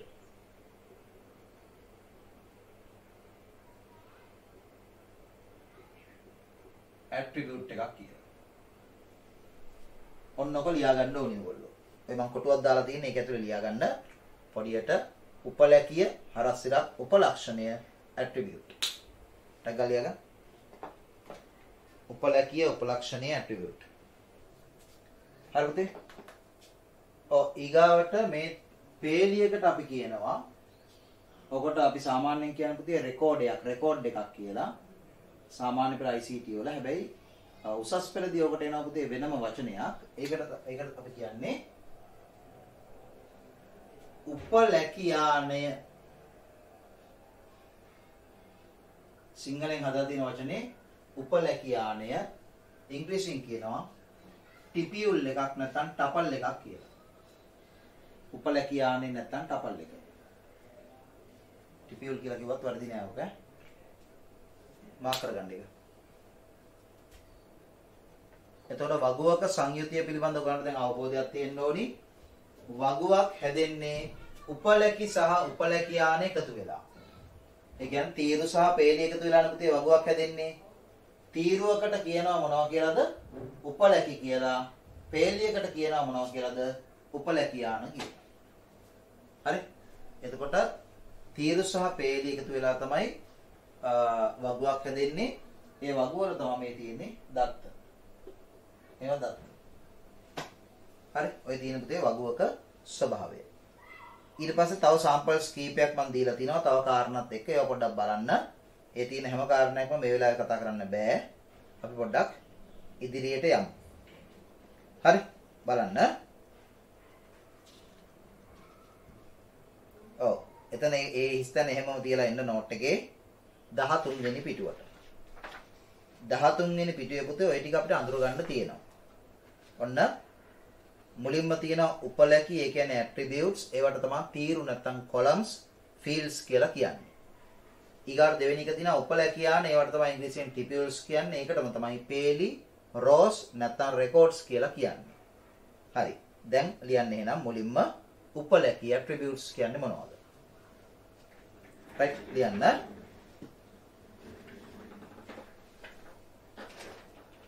දත්ත සමුදා වගුවක 13 වෙනි පිටුවේ මුලම 13 වෙනි පිටුවේ මුලම තියෙනවා පුතේ උපලැකි පිළිබඳ විස්තරය ලියන්න තැනක්. එතන ලියන්න. දත්ත සමුදා වගුවක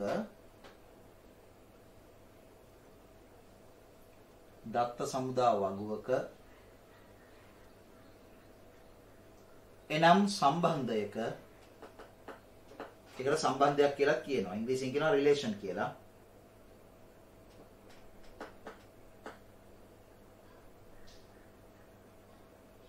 දත්ත සමුදා වගුවක එනම් සම්බන්ධයක ඇති දත්ත සමුදා වගුවක එනම් සම්බන්ධයක ඇති දත්ත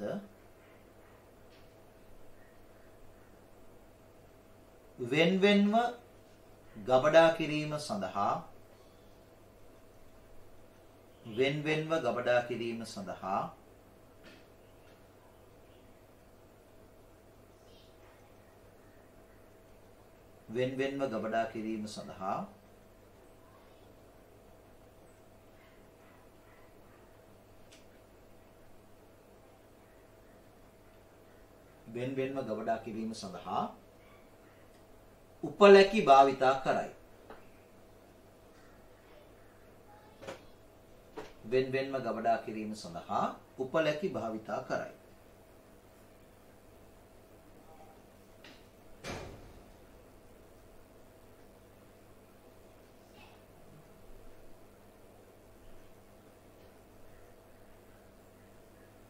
උපලැකි භාවිතා කරයි full stop ඒකටම ලියන්න.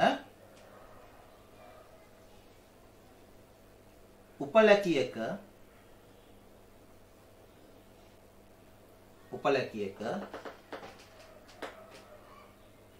එකම වර්ගයේ දත්ත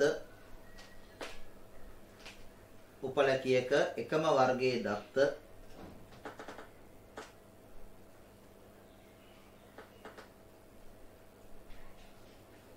උපලැකියක එකම වර්ගයේ දත්ත ඇති අතර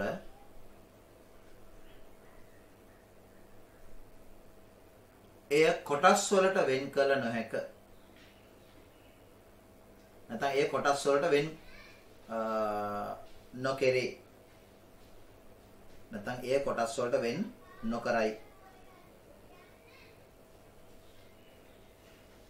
උපලැකියක එකම වර්ගයේ තැන්පත් කරන අතර එය කොටස් වලට වෙන් නොකරයි. ඒ කොටස් වලට වෙන් නොකරයි.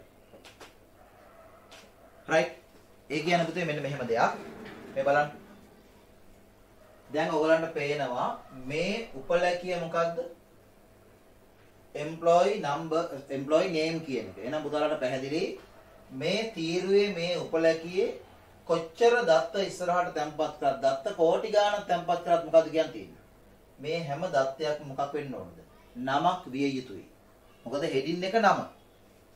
එතන පුතේ භාගයක් නම් ගබඩා කරලා භාගයක් ඊටු ටිකක් ලිපින ගබඩා කරලා ඊගාවට වයස ගබඩා කරලා එහෙම කරනවද? එහෙම කරන්නේ නැහැ. ඒතර වගුවක තියෙන උපලැකියක මූලික ලක්ෂණය තමයි වගුවේ තියෙන දත්ත ක්‍රමානුකූලව වෙන් කරලා දැක්වීම තමයි පුතේ උපලැකිය වලින් කරන්නේ. ඒ අනුව එක උපලැකියක තියෙන්න පුළුවන් එක වර්ගයක දත්ත පමණයි. උදාහරණයක් ගත්තොත් employee number නම් සියලුම දත්ත සේවක අංක විය යුතුයි. employee name නම් සියලුම දත්ත සේවකයෙකුගේ නමක් වෙන්න ඕනි. department නම් සෑම දත්තයක්ම දෙපාර්තමේන්තුවක් විය යුතුයි. number නම් සෑම දත්තයක්ම අණු අංකයක් විය යුතුයි. අන්න ඒක තමයි උපලැකියක මූලික ලක්ෂණය. right දැන් අපි යමු උපලැකියාන. ඒ කියන්නේ tupules නැත්නම් පේලි rows එහෙම නැත්නම් records. ලියන්න. කියන්න. ඉතින් උපලැකි ඉස්ස තිබ්බට මොනක් නැද්ද? උපලැකි හිස්ස තිබ්බට අවුලක් නැත්තේ නෑ තියෙනවා. හරි?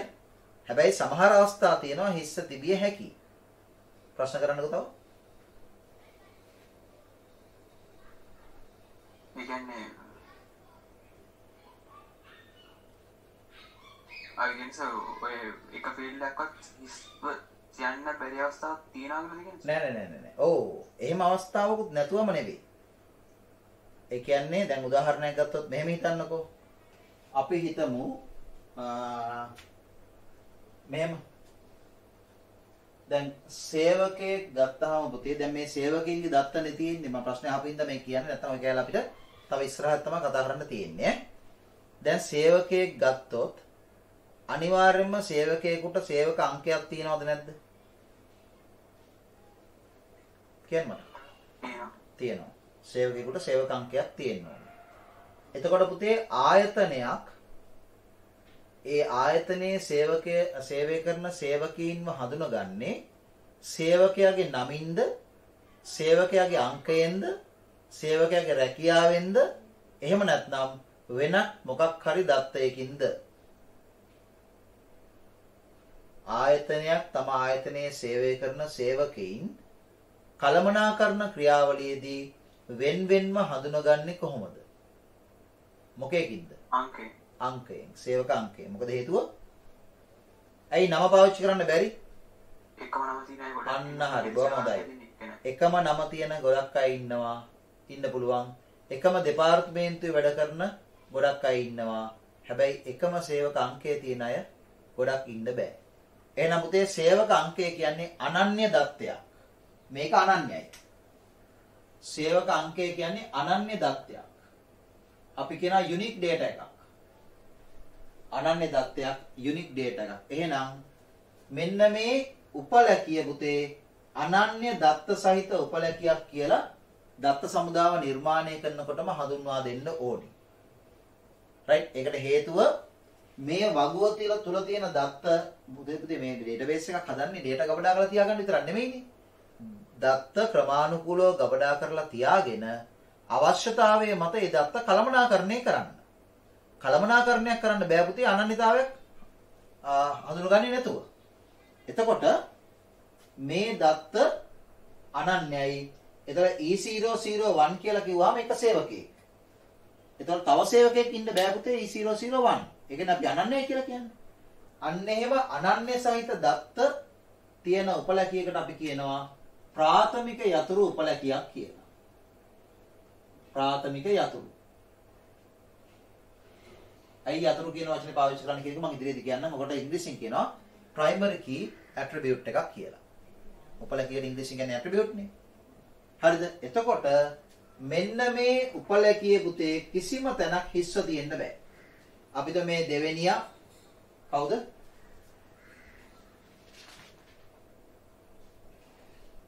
M අතුකොරල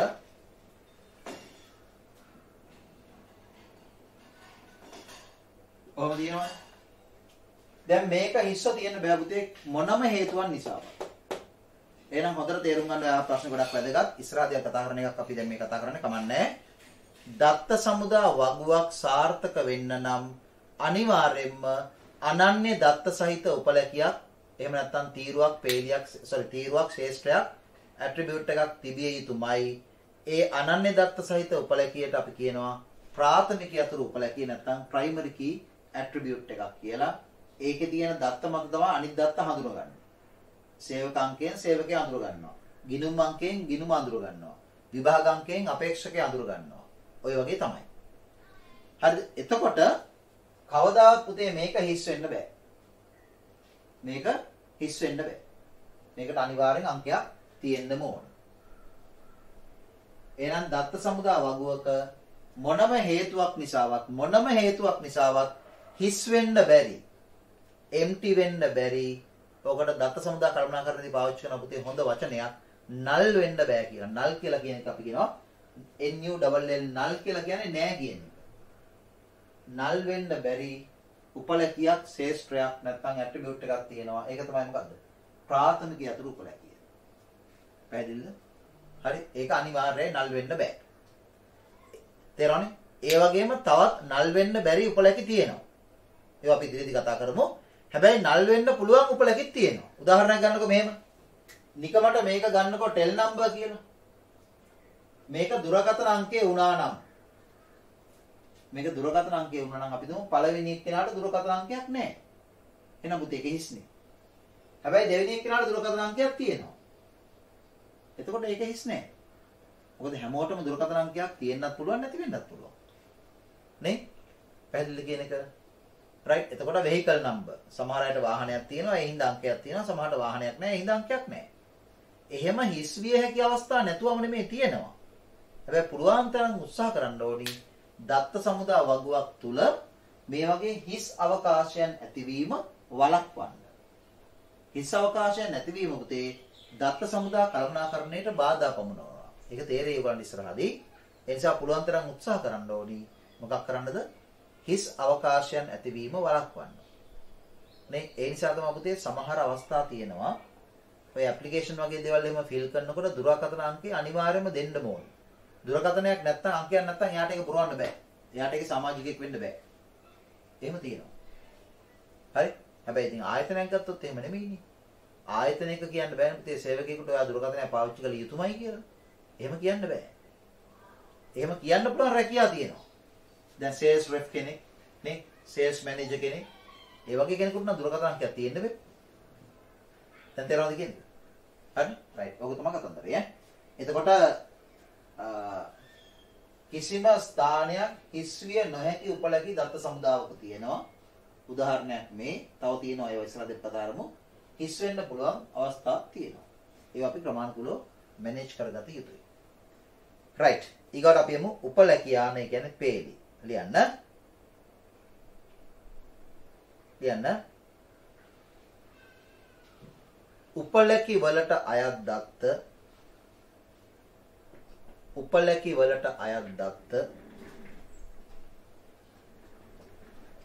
උපලැකි වලට අයත් දත්ත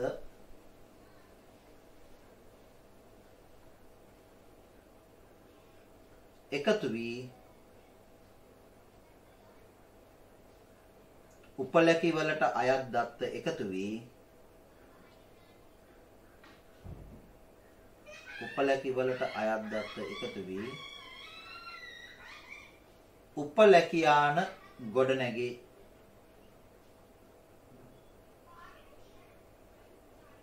උපලැකි වලට අයත් දත්ත එකතු වී උපලැකියාන ගොඩනැගේ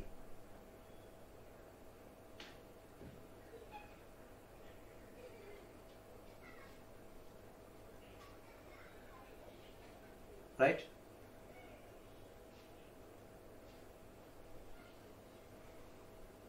උපලැකි වලට අයත් දත්ත එකතු වී උපලැකියාන ගොඩනැගේ දැන් මේ තියෙන්නේ නේ මේ දත්ත එකතු වෙලානේ පුතේ මේ උපලැකියානේ හැදෙන්නේ. එතන මේකයි ති මේ උපලැකියට මේකයි ති මේ උපලැකියට මේක මේකට මේක මේකට සියල්ල එකතු වෙලා හැදෙනවා උපලැකියානේ. හරි? ලියන්න.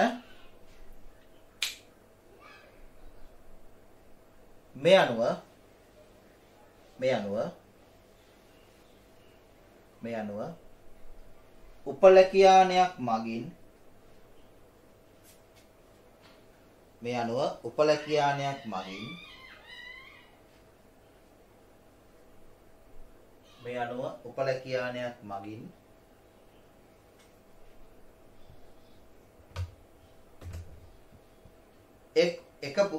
එක් පුජ්‍යලයකුගේ හෝ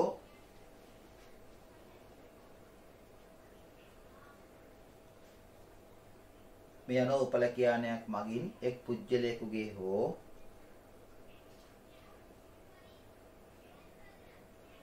එක් දෙයක් පිළිබඳ මේ අනුව උපලැකියානයක් මගින් එක් පුජ්‍යලයකුගේ හෝ එක් දෙයක් පිළිබඳ එක් පුජ්‍යලයකුගේ හෝ එක් දෙයක් පිළිබඳ විස්තරයක් පෙන්වයි.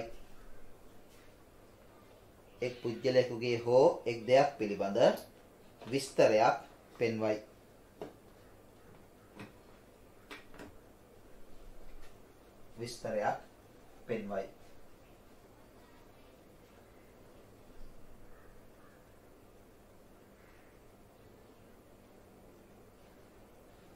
අලුත් එක කියන්න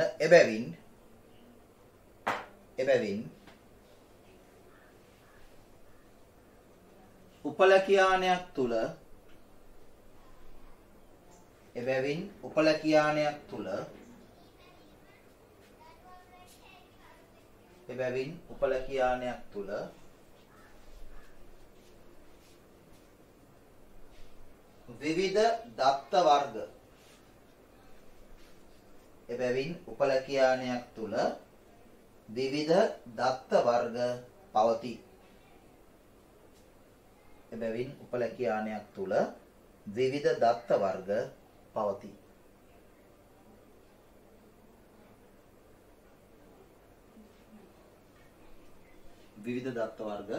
පවතී. right ඒ කාරණේ තේරුම් ගන්න පුතේ. අනිවාර්යෙන්ම උපලැකියක තියෙන්නේ පුතේ එකම දත්ත වර්ගයයි. මොකද මේ දිගටම ගත්තොත් සේවක අංක. දිගටම ගත්තොත් සේවකින්ගේ නම්. දිගටම ගත්තොත් සේවකින්ගේ දෙපාර්තමේන්තුව. දිගටම ගත්තොත් දුරකථන අංක එකම දත්තය. හැබැයි උපලැකියානයක් ගත්තොත් එහෙම නෙමෙයි. මේ උපලැකියානේ මුලින්ම තියෙන්නේ දුරකථන අංකය, ඊගාවට තියෙන සේවක අංකය, ඊගාවට තියෙන සේවකයාගේ නම, ඊගාවට තියෙන දෙපාර්තමේන්තුව. එහෙනම් පුතේ විවිධ දත්ත.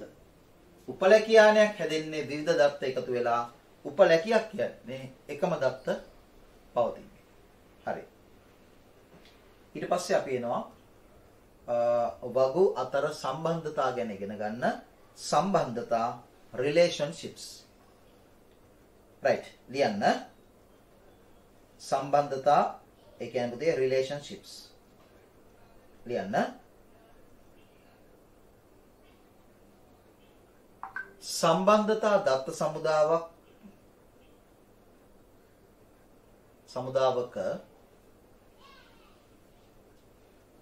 සම්බන්ධතා දත්ත සමුදාවක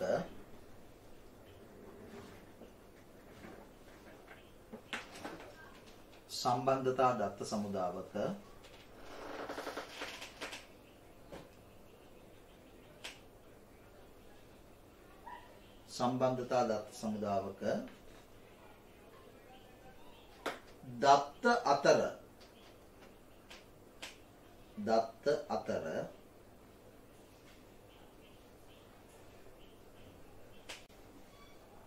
දත්ත අතර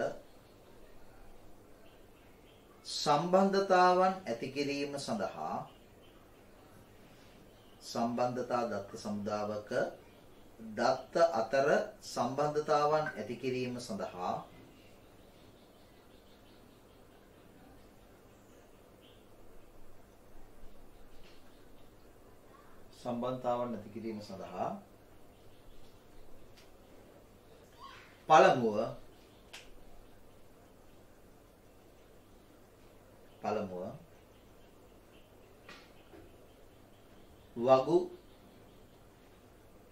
පළමුව වගු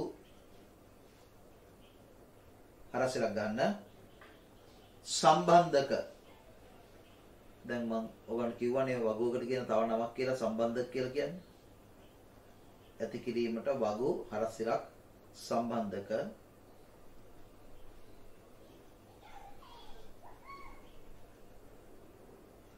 අතර සම්බන්ධතා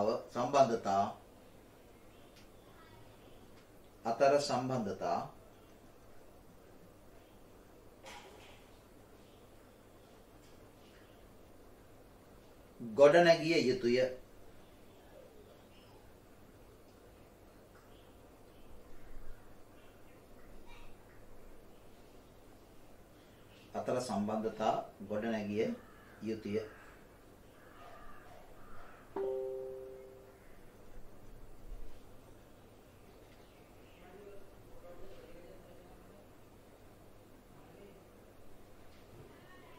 හරි, ඒ කියන පුතේ අපි දත්ත කළමනාකරණය කරනකොට දැන් අපි දන්නවා එක එක තේමාවන් වලට අයත් දත්ත වෙන වෙනමනේ ගබඩා කරලා තියෙන්නේ නේ. උදාහරණයක් ගත්තොත් මේ හිතන්නකෝ. මම මේක මොගලන්ට පෙන්නුවොත් මේ විදිහට. මේ බලන්න.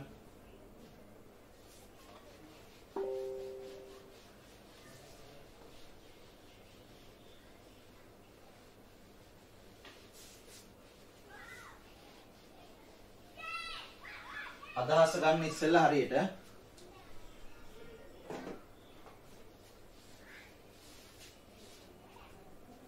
දැන් අපි හිතුවොත් පුතේ මේ තියෙන්නේ ඩේටාබේස් එක කියලා හිතුවොත් ඔන්න ඩේටාබේස් එක.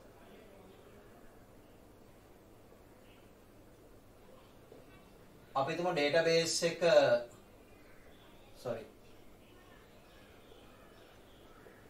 ABC company කියලා හිතන්නකෝ. ABC company කියලා කියන ආයතනයේ database එක තමයි මේ තියෙන්නේ. හරි? right. එතකොට මේ ආයතනයේ වැඩ කරන සේවකයන්ගේ විස්තර පුතේ ගබඩා කරලා තියෙනවා මේ database එක ඇතුලේ එක වගුවක. ඒකට අපි කියනවා employee කියලා. මේ මං අදින්නේ කොටුවක් විදිහට වගුවක් ඈ. එතන employee කියන වගුවේ තියෙනවා සේවකයන්ගේ විස්තර. මෙතන තියෙනවා කස්ටමර්.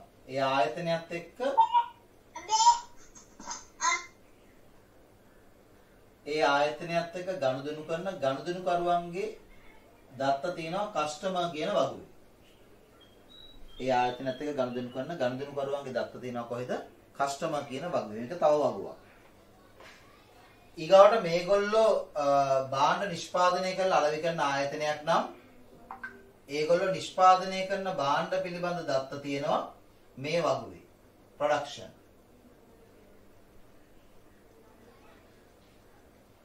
භාණ්ඩ නිෂ්පාදනය කිරීම සඳහා ඒගොල්ලෝ විවිධාකාරයේ අමුද්‍රව්‍ය මිලදී ගන්නවා. ඒවට අපි කියනවා purchases. මිලදී ගැනීම වගුව. ඊට පස්සේ මේගොල්ලෝ මේ නිර්මාණය කරන භාණ්ඩ නිෂ්පාදනය කරන භාණ්ඩ තොග වශයෙන් ගබඩා කරලා තියා ගන්නවා. ඒකට කියනවා ස්ටොක් කියලා. ස්ටොක් එකේ තියෙන තොග පිළිබඳ විස්තරය. ඊගාවට මේගොල්ලෝ භාණ්ඩ අලෙවි කිරීම සඳහා ඕඩර්ස් බාර ගන්නවා. එතකොට මේකේ තියෙන්නේ order details. ඇනවුම් පිළිබඳ දත්ත. මෙතන තියෙනවා භාණ්ඩ විකිණීම් පිළිබඳ දත්ත. දැන් තේරෙනව නේද? ඔය වගේ පුතේ එක ආයතනයක තියෙනවා විවිධ තේමාවන් යටතේ වර්ග කරලා දක්වන්න පුළුවන් දත්ත. මම මේ කිහිපයක් ගත්තේ. ඒතකොට එකම ඩේටාබේස් එක ඇතුලේ මේ කියන තේමාවන් වලට අයත් දත්ත වෙන වෙනම ගබඩා කරන්න නම් මොකද වෙන්න ඕනි?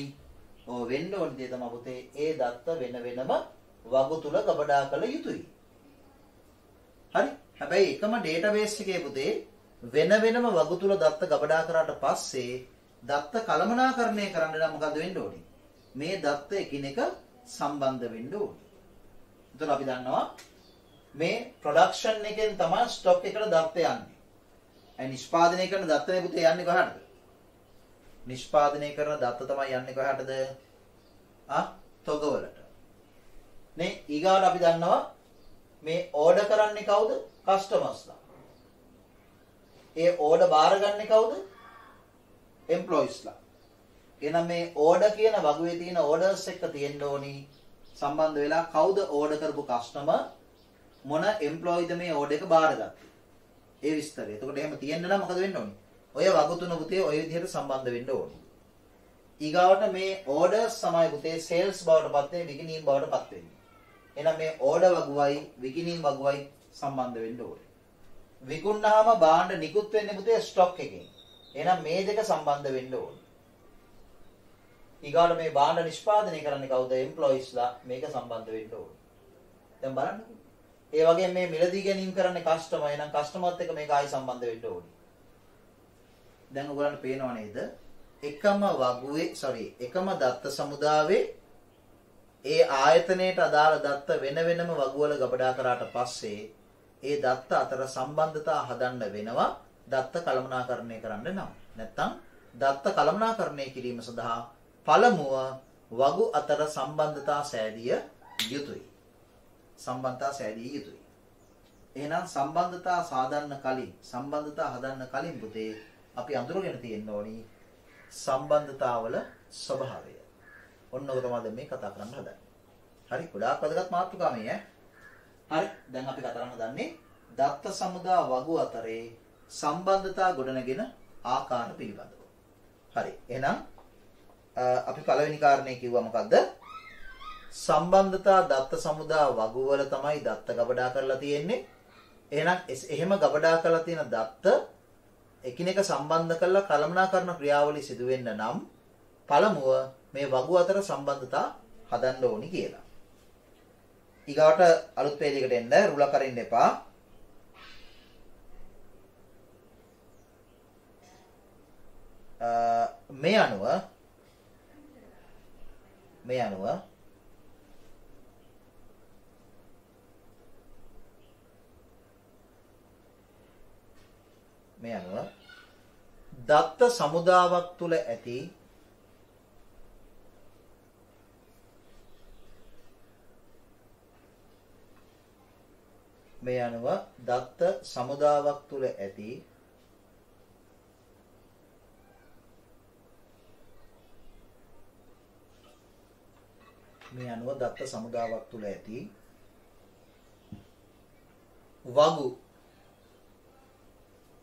මේ අනුව දත්ත සමුදාවක් තුල ඇති වගු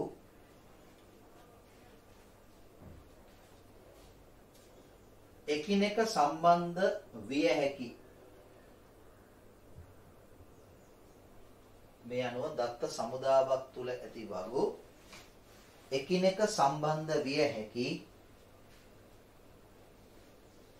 එකිනෙක සම්බන්ධ විය හැකි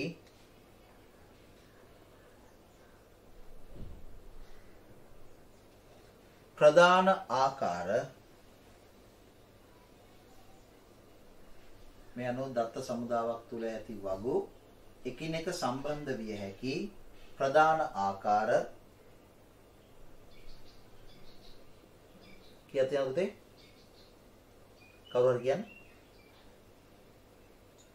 තුනක් පවතී. බොහොම හොඳයි. බොහොම හොඳයි. ප්‍රධාන ආකාර තුනක්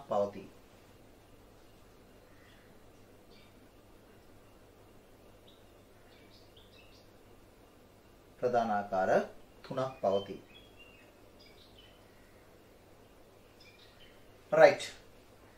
ඔයගලන්ට ඊගාව පිටුවේ පෙන්නනවා ඒ ආකාර තුන 13 වෙනි පිටුවේ අවසානයේත් ඔයගලන්ට පෙන්නනවා වගු වගු පහක් තියෙනවා එතන.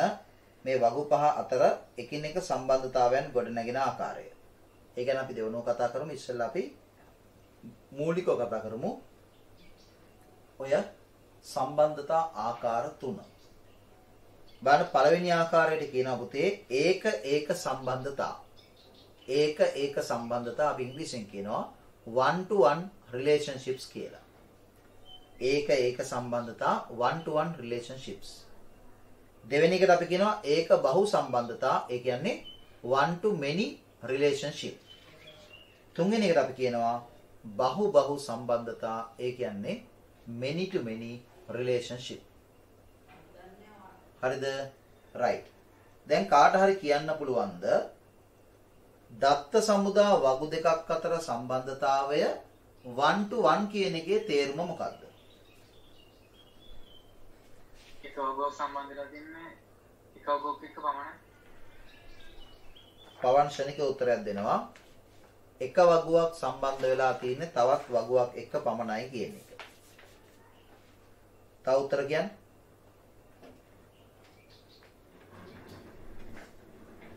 තව උත්තර කියන්න.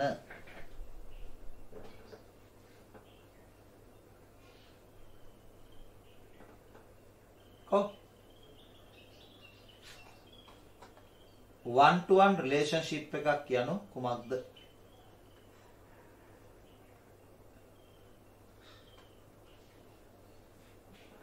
දැන් පවන් ශනික උත්තරයක් දුන්නා එක වගුවක් සම්බන්ධ වෙන්නේ තවත් වගු එකක් එක්ක පමණයි කියලා.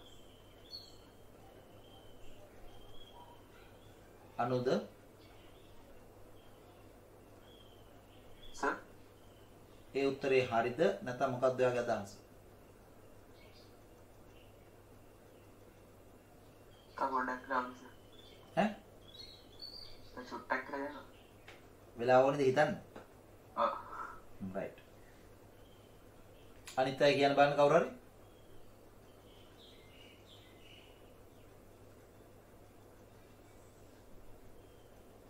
එක් වගුවක එක් උපලැකියක් තවත් වගුවක තවත් එක් උපලැකියක් සමග පමණක් සම්බන්ධ වීම.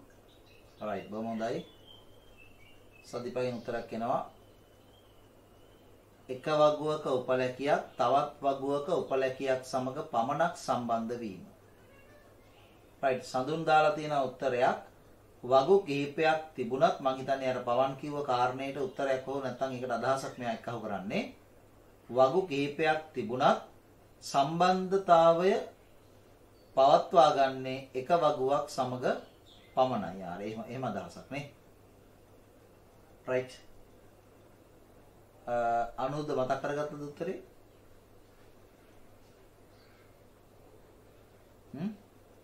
එක වගුවක උපලැකියක් තවත් වගුවක උපලැකියක් සමග සම්බන්ධ වෙනවා. එක වගුවක උපලැකියක් තවත් උපලැකියක් එක්ක සම්බන්ධයි කියන්නේ. හා? ඔව් right. ආගන්න පුතේ. නිවැරදි උත්තරේ කාගෙන්වත් ආවේ නැහැ. one to one කියන එකෙන් අදහස් කරන්නේ පුතේ වගුවක් තවත් වගුවක් එක්ක ඒ කියන්නේ එක වගුවක් තව වගුවක් එක්ක සම්බන්ධ කිරීම පමණක් කියන එක නෙමෙයි. ඒ වගේම වගු කිහිපයක් තිබුණට එකක් තවත් එක්ක සම්බන්ධ කරනවා එකක් එක්ක සම්බන්ධ කරනවා කියන එකක් නෙමෙයි. එක වගුවක උපලැකියක් තවත් වගුවක උපලැකියක් එක්ක සම්බන්ධ කරනවා කියන එකක් නෙමෙයි. කොහොමත් පුතේ සම්බන්ධතාවයක් හදනකොට හැදෙන්නේ කොහොමද? එක වගුවක උපලැකියක් තවත් වගුවක උපලැකියක් එක්ක සම්බන්ධ වෙලා තමයි. ප්‍රායෝගිකව ඒ වැඩේ වෙන්නේ එහෙමයි. වෙන ක්‍රම නැහැ. හරි හරියට නිකන් උදාහරණයක් ගත්තොත් මෙහෙම හිතන්නකෝ. පවුල් දෙකක් එකට සම්බන්ධ වෙනවා. එක පවුලක පුජ්‍යලයක් තවත් පවුලක පුජ්‍යලයක් එක්ක සම්බන්ධ වීම. නේ? පවුල් දෙක සම්බන්ධයි. පැහැදිලිද? අන්න ඒ වගේ තමයි. ඒතර එක වගුවක් තව වගුවක් එක්ක සම්බන්ධ වෙනකොට කොහොමත් ඒක වෙන්නේ පුතේ එක වගුවක උපලැකියක් තවත් වගුවක උපලැකියක් එක්ක සම්බන්ධ වෙලා තමයි. ඒ කියන්නේ one to one relationship එකක් හැදුනත් one to many relationship එකක් හැදුනත් many to many relationship එකක් හැදුනත් හැදෙන්නේ කොහොමද? එක වගුවක උපලැකියක් තවත් වගුවක උපලැකියක් එක්ක සම්බන්ධ වෙලා තමයි. එහෙනම් පුතේ one to one කියන්නේ මොකක්ද? one to one කියලා කියන පුතේ උපලැකි යාන අතර සම්බන්ධතාවය. ලියන්න එන මෙහෙම ලියන්න. උත්තරයක් ඇවිල්ලා තියෙනවා ගිහාන්ගෙන් වගු දෙකක් අතර සම්බන්ධතාවය නැහැ. අපි පුතේ කතා කරන්නේ මොකද්ද මේ? වගු දෙකක් අතර සම්බන්ධතාවය ඇතිවිය හැකි ආකාර තුනක් තියෙනවා කිව්වා. වගු දෙකක් එකිනෙක සම්බන්ධ වෙනකොට ඒ වගු දෙක එකිනෙක සම්බන්ධ වෙන්න පුළුවන් ආකාර තියෙනවා කිව්වා තුනක්. එකක් one to one, අනිත් එක one to many, ඊගාව එක many to many. ඊගාට මම ඔයගලගෙන් ඇහුවේ ඒක මම කියන්නේ හරියට මම කියන අහගෙන ඉන්න. මම අහනවා one to one කියන්නේ මොකද්ද? එහෙනම් one to one කියන එකට මට උත්තරයක් දෙන්න එපා මොකක් කියලාද? වගු දෙකක් අතර සම්බන්ධතාවය කියලා. මොකද මමම කියලා තියෙන නෝට් එකේ මොකද්ද? වගු දෙකක් අතර සම්බන්ධතාවයේ one to one වෙන්නත් පුළුවන්, one to many වෙන්නත් පුළුවන්, many to many වෙන්නත් පුළුවන් කියලා. හරි ලියන්න පුතේ එහෙනම් one to one මම එක පැහැදිලි කරලා දෙන්නම්. තියන්න මෙහෙම. වගු දෙකක් එකිනෙක සම්බන්ධ වීමේදී one to one යනතේ මම මේ කියනවා වගු දෙකක් එකිනෙක සම්බන්ධ වීමේදී සරල දහසන පිටුවේ අන්තිම තියෙන රූල්ස් වලින් මොකක්ද වෙන්නේ? කොහෙද පුතේ තියෙන්නේ? අර රූපෙත් එක්ක මුල තියෙන්නේ. ඒක හිතන්න. ඒවට පුතේ එනවා පස්සේ. වගු දෙකක් එකිනෙක සම්බන්ධ වීමේදී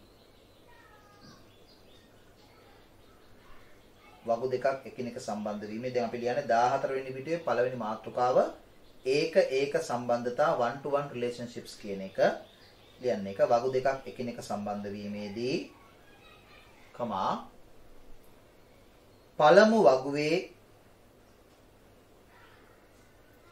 වගු දෙකක් එකිනෙක සම්බන්ධ වීමේදී කමා පළමු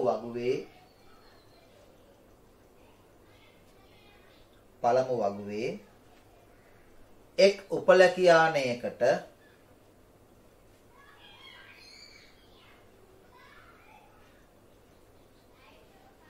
වගු දෙකක් එකිනෙක සම්බන්ධ වීමේදී කමා පළමු වගුවේ එක් උපලැකියානයකට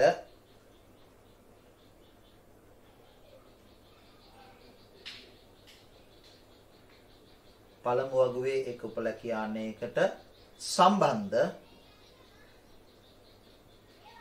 පළමු වගුවේ එක් උපලැකියානයකට සම්බන්ධ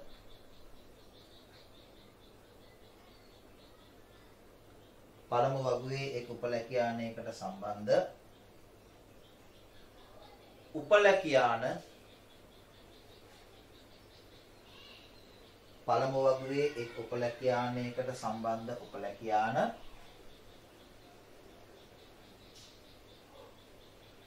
එකක් පමණක් පළමු වගුවේ එක් උපලැකියානයකට සම්බන්ධ උපලැකියාන එකක් පමණක්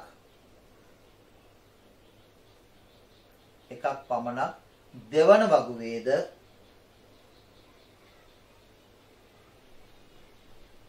පළමු වගුවේ එක් උපලැකියානයකට සම්බන්ධ උපලැකියාන එකක් පමණක් දෙවන වගුවේද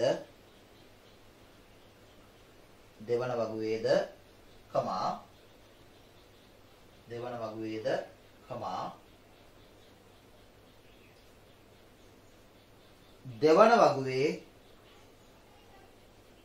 දෙවන වගුවේද කමා ඊට පස්සේ ආයි ලියන්න දෙවන වගුවේ එක් උපලැකියානයකට සම්බන්ධ උපලැකියාන දෙවන වගුවේ එක් උපලැකියානයකට සම්බන්ධ උපලැකියාන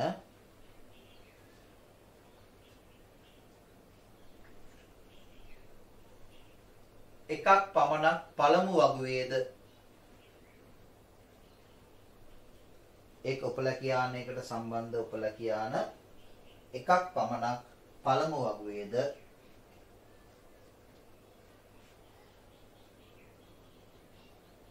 එක් උපලැකියානකට සම්බන්ධ උපලැකියාන එකක් පමණක් පළමු වගුවේද පවතින්නේ නම් පළමු වගුවේද පවතින්නේ නම් කමාව දාන්න පවතින්නේ නම් කමා එවැනි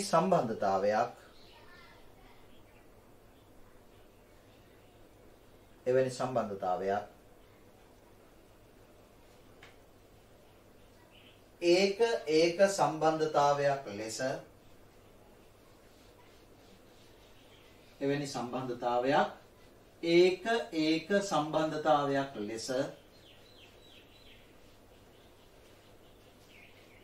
ඒක සම්බන්ධතාවයක් ලෙස හඳුන්වයි. ඒක සම්බන්ධතාවයක් ලෙස හඳුන්වයි. right. බලගන්න. ඉස්සෙල්ලාම පුතේ විස්තරය කියවන්න හොඳට.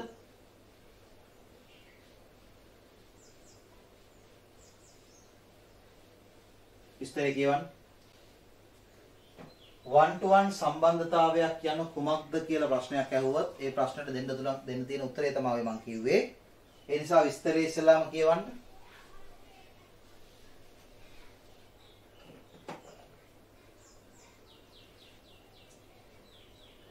කියවලා ප්‍රශ්නයක් තියෙනවා නම් අහන්න.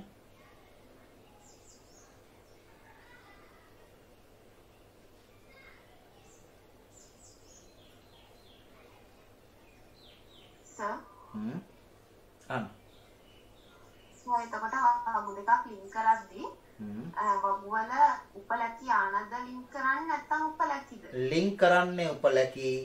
උපලැකි ලින්ක් කිරීම මත ලින්ක් වෙන්නේ උපලැකි ආන. එහෙම දේවල් තියෙනවනේ පුතේ. නේද? සම්බන්ධ කරන්නේ උපලැකි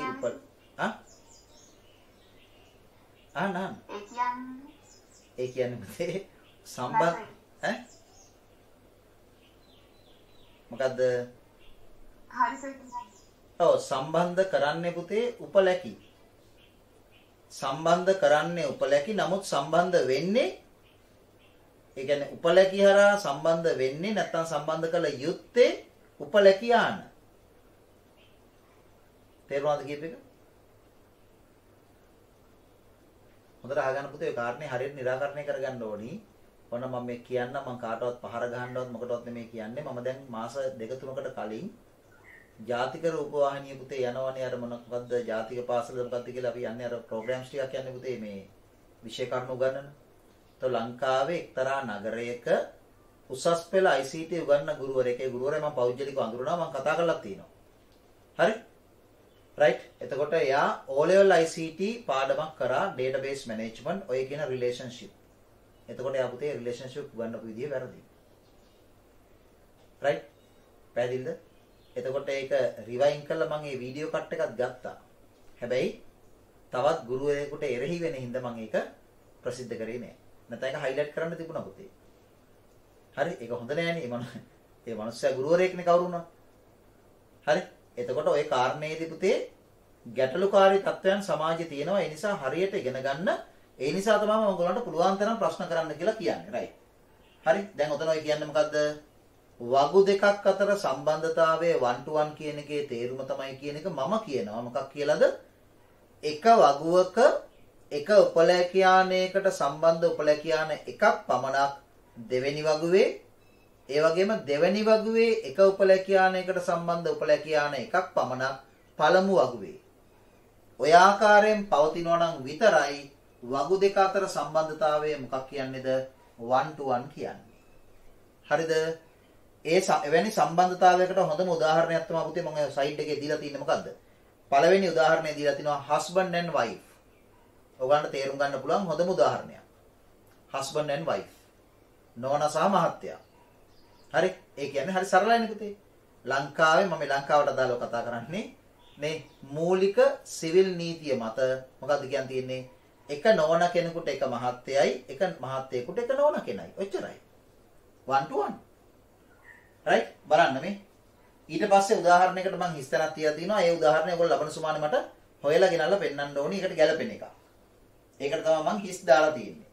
දෙපැත්තේ කොටු දෙක තියෙන්නේ. වගු දෙකේ නම් දෙක ලියන්න. මම මැදින් දාලා තියෙනවා 1 to 1 කියලා. දෙපැත්ත හිස් කරලා. concept එක අඳුර ගන්න. මේ බලන්න. අපි පුතේ husband වගුව ගත්තාම ඔන්න මහත්තයාගේ දත්ත සහිත වගුව. right? මේ බලන්න. මේ වගුවේ තියෙනවා husbandව අඳුර ගන්න පුළුවන් අංකයක්. මම ඒකට කියනවා husband ID. නැත්නම් හස්බන්ඩ් නම්බර් කිව්වත් කමක් නැහැ. ඒකෙන් ඒ මහත්යව අඳුර ගන්න පුළුවන්. මෙතන තියෙනවා හස්බන්ඩ් නේම් එක. මම කියවනේ මේ නම් දෙන්නේ කෙටි කළා කියලා. ඔන්න හස්බන්ඩ්ගේ නම තියෙනවා. තවත් විස්තර තියාගන්න පුළුවන්. ඉතින් අපිට එච්චර ලොකුවට අඳින්න බෑනේ පුතේ. මේක ඉඩක් නැහැනේ. තේරුමක් නැහැ. හරි. එතකොට මෙන්න හස්බන්ඩ් ID එක මෙන්න හස්බන්ඩ් නේම් එක. එතකොට මම හස්බන්ඩ් ID එක ගන්නවා H0001 H0002 H0003. දැන් මට කියන්න ඕගොල්ලෝ කවුරු හරි නැවත මම මෙතනට දැම්මොත් H0002 කියලා අංකයක් එහෙම දාන එක නිවැරදිද? රකල් කියන්න මට. වැරදි. ඇයි ඒ? වැරදි. ඇයි වැරදි? අනන්‍යතාවයක් උපුන. ඔව් ඒ කියන්නේ එකම අංකය හස්බන්ඩ්ලා දෙන්නෙකුට තියෙන්න බෑ. නේ? මාර කේසයක් වෙනවා එහෙම වුණොත්. එක අංකයක් තියෙන්න පුළුවන් එක හස්බන්ඩ් කෙනෙකුට විතරයි. එතකොට මේක කවදාවත් 2 වෙන්න බෑ. එහෙනම් මම මේක 4 දානවා. ওই විදිහට ඉස්සරහට එනවා. නම තියනවා කියලා හිතන්න පුතේ මේව අපිට ප්‍රශ්නයක් නෑ. මොන නම තිබුණත් අපිට අදාළ නෑනේ. නේද? රයිට්. එතකොට අර අනුද කිව්වා වගේ මෙන්න මේ උපලැකිය. හොඳට අහගන්න. මේ උපලැකියක් නේ පුතේ. මේ උපලැකියේ තියෙන දත්ත මොකද්ද වෙන්නේ? අනන්‍ය වෙනවා. ඇයි? මේ උපලැකිය පුතේ එක හා සමාන දත්ත දෙක තුනක් තියෙන්න බෑ. නේද? මොකද ඒ උපලැකියේ තියෙන්නේ හස්බන්ඩ්ගේ ID එක නම් නේ එක එක හස්බන්ඩ්ලා වෙන වෙනම අඳුර ගන්න පුතේ එයාටම ආවේනික අංකයක් තිබිය යුතුයි. ඒ අංකය යුනික්. නැත්තම් ඒ අංකය එයාටම ආවේනිකයි.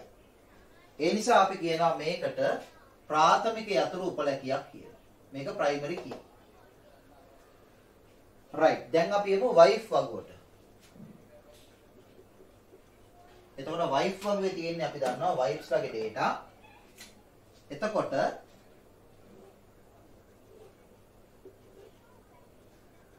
සුපුරුදු ආකාරයෙන් වයිෆ් අඳුර ගන්නත් වයිෆ් ID එකක් තියෙනවා. වයිෆ්ගේ නේම් එකක් තියෙනවා. තව තියෙන්න පුළුවන් දත්ත. එතකොට මම මේකේ ගන්නවා W0001 W0002 W0003 W0004 ඒ ආදි වශයෙන් මම ගන්නවා. alright දැන් ඔයගොල්ලෝ දන්නවා. එතකොට මේකත් අනන්‍ය නිසා මේකත් ප්‍රාථමික යතුරු උපලැකියක් වෙන්න ඕනේ. නේද? ප්‍රාථමික යතුරු කියලා කියන්නේ දත්ත අනන්‍ය කරන උපක්‍රමය. ඒවා හදන්නේ කොහොමද කියලා අපි ඉදිරියට තේරුම් ගමු. දැන් පුතේ මේ වගුවේ තියෙන්නේ හස්බන්ඩ්ලාගේ data නම් මේ වගුවේ තියෙන්නේ වයිෆ්ලාගේ data නම් මේ data අතර සම්බන්ධතාවයක් ගොඩනගෙන්න ඕනේ නැද්ද කියලා මට කියන්න.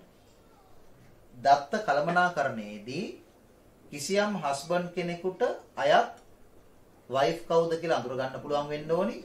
කිසියම් වයිෆ් කෙනෙකුට අයත් හස්බන්ඩ් කවුද කියන එක අඳුර ගන්න පුළුවන් වෙන්න ඕනි. එහෙමනම් මේ දත්ත මේ වගු දෙක හුදකලාව තිබිලා හරියනවද? වෙන් වෙන්ව තිබිලා හරියනවද කියලා මට කියන්න. නෑ.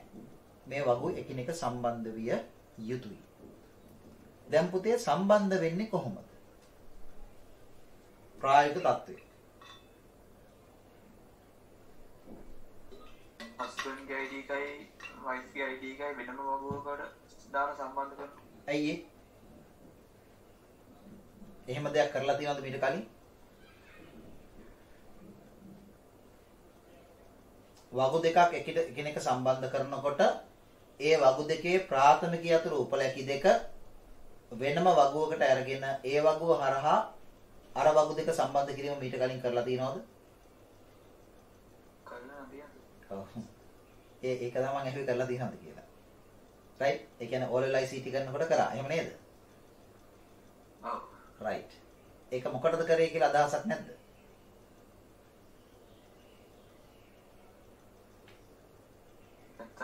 කියන්නේ සම්බන්ධ කරන්න බෑ නිසා.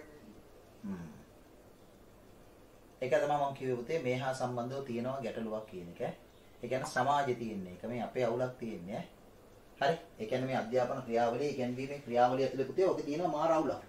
ඩේටාබේස් පාඩම ඇතුලේ එවැනි ගැටලු ගොඩාක් අහු වෙනවා පුතේ. ඉස්සරහදී අහු වෙනවා normalization. normalization වගේ වැඩි පුතේ මම කියන්නේ මම සියල්ල දන්නවා කියලා කියන්නේ නෙමෙයි. සමහර වීඩියෝ තියෙනවා පුතේ. උදාහරණ ගත්තොත් YouTube වීඩියෝ. හරි? පට්ට බොරු තියෙන්නේ. හරි හරියට තේරුම් ගන්න නේ. එතකොට ඒවා ෆලෝ කරන් ගිහිල්ලා පුතේ හරියටම විෂය කරුණු කරන වීඩියෝසුත් තියෙනවා. සමහර ඒවා යා හිතන් ඉන්න විදිහට උගන්වනවා පුතේ. ඉතින් නොදන්න ළමයා හිතන්නේ ඒක තමයි ඇත්ත කියලා. හැබැයි අපිට ඒක බලනකොට පුතේ hina යනවා. පැහැදිලිද? අනුද කිව්ව කාරණේ පුතේ මෙහෙමයි. එහෙම දෙයක් මෙතන තියෙනවා. හරි? එහෙම දෙයක් මේ සම්බන්ධතාව ගොඩනගනකොට තියෙනවා පුතේ. එවැනි සම්බන්ධතාවයක් එවැනි දෙයක් කරන්නේ many to many සම්බන්ධතාවයකදී පමණයි. ඔයා කියන කාරණේ ප්‍රායෝගිකව සිද්ධ වෙනවා. ඒ සිදුවීම සිදු වෙන්නේ පුතේ many to many සම්බන්ධතාවයකදී පමණයි. මම ඒක ඔප්පු කරලා පෙන්නන්නම්. ආගන්න මේ වගේ වගු දෙකක් එකිනෙක සම්බන්ධ වෙනකොට පුතේ සම්බන්ධ කරන ක්‍රමය තමයි මොකද්ද? මේ වගුවේ තියෙන ප්‍රාථමික යතුරු උපලැකිය එක්ක යන්න ඕනි මේ වගුවට. නැත්නම් මේ වගුවේ තියෙන ප්‍රාථමික යතුරු උපලැකිය එන්න ඕනි මේ වගුවට. පැහැදිලිද? අන්න එහෙම තමයි පුතේ මේ සම්බන්ධතාවය හදන්නේ. හරි? අනිවාර්යෙන් සම්බන්ධතාව හැදෙන්න ඕනි වගු දෙකේ උපලැකි දෙකක් හරහා. ඒ උපලැකි දෙක පුතේ සමාන වෙන්න ඕනි. අනිවාර්යෙන් සම්බන්ධතාවය හැදෙන්නේ කොහොමද? වගු දෙකේ උපලැකි දෙකක් හරහා උපලැකි දෙක සමාන වෙන්න ඕනි. ඉතින් ඔයගොල්ලන්ට පේනවා පුතේ බැලුමට මේකේ සමාන උපලැකි නෑනේ. තියෙනවද? මේකේ තියෙන්නේ husband ID and wife මේ husband name. මේකේ තියෙන්නේ wife ID and wife name. හැබැයි මම මෙහෙම කරා නම් මෙතන H දාලා නේ. මෙතනත් H දැම්ම නම් මොකද වෙන්නේ?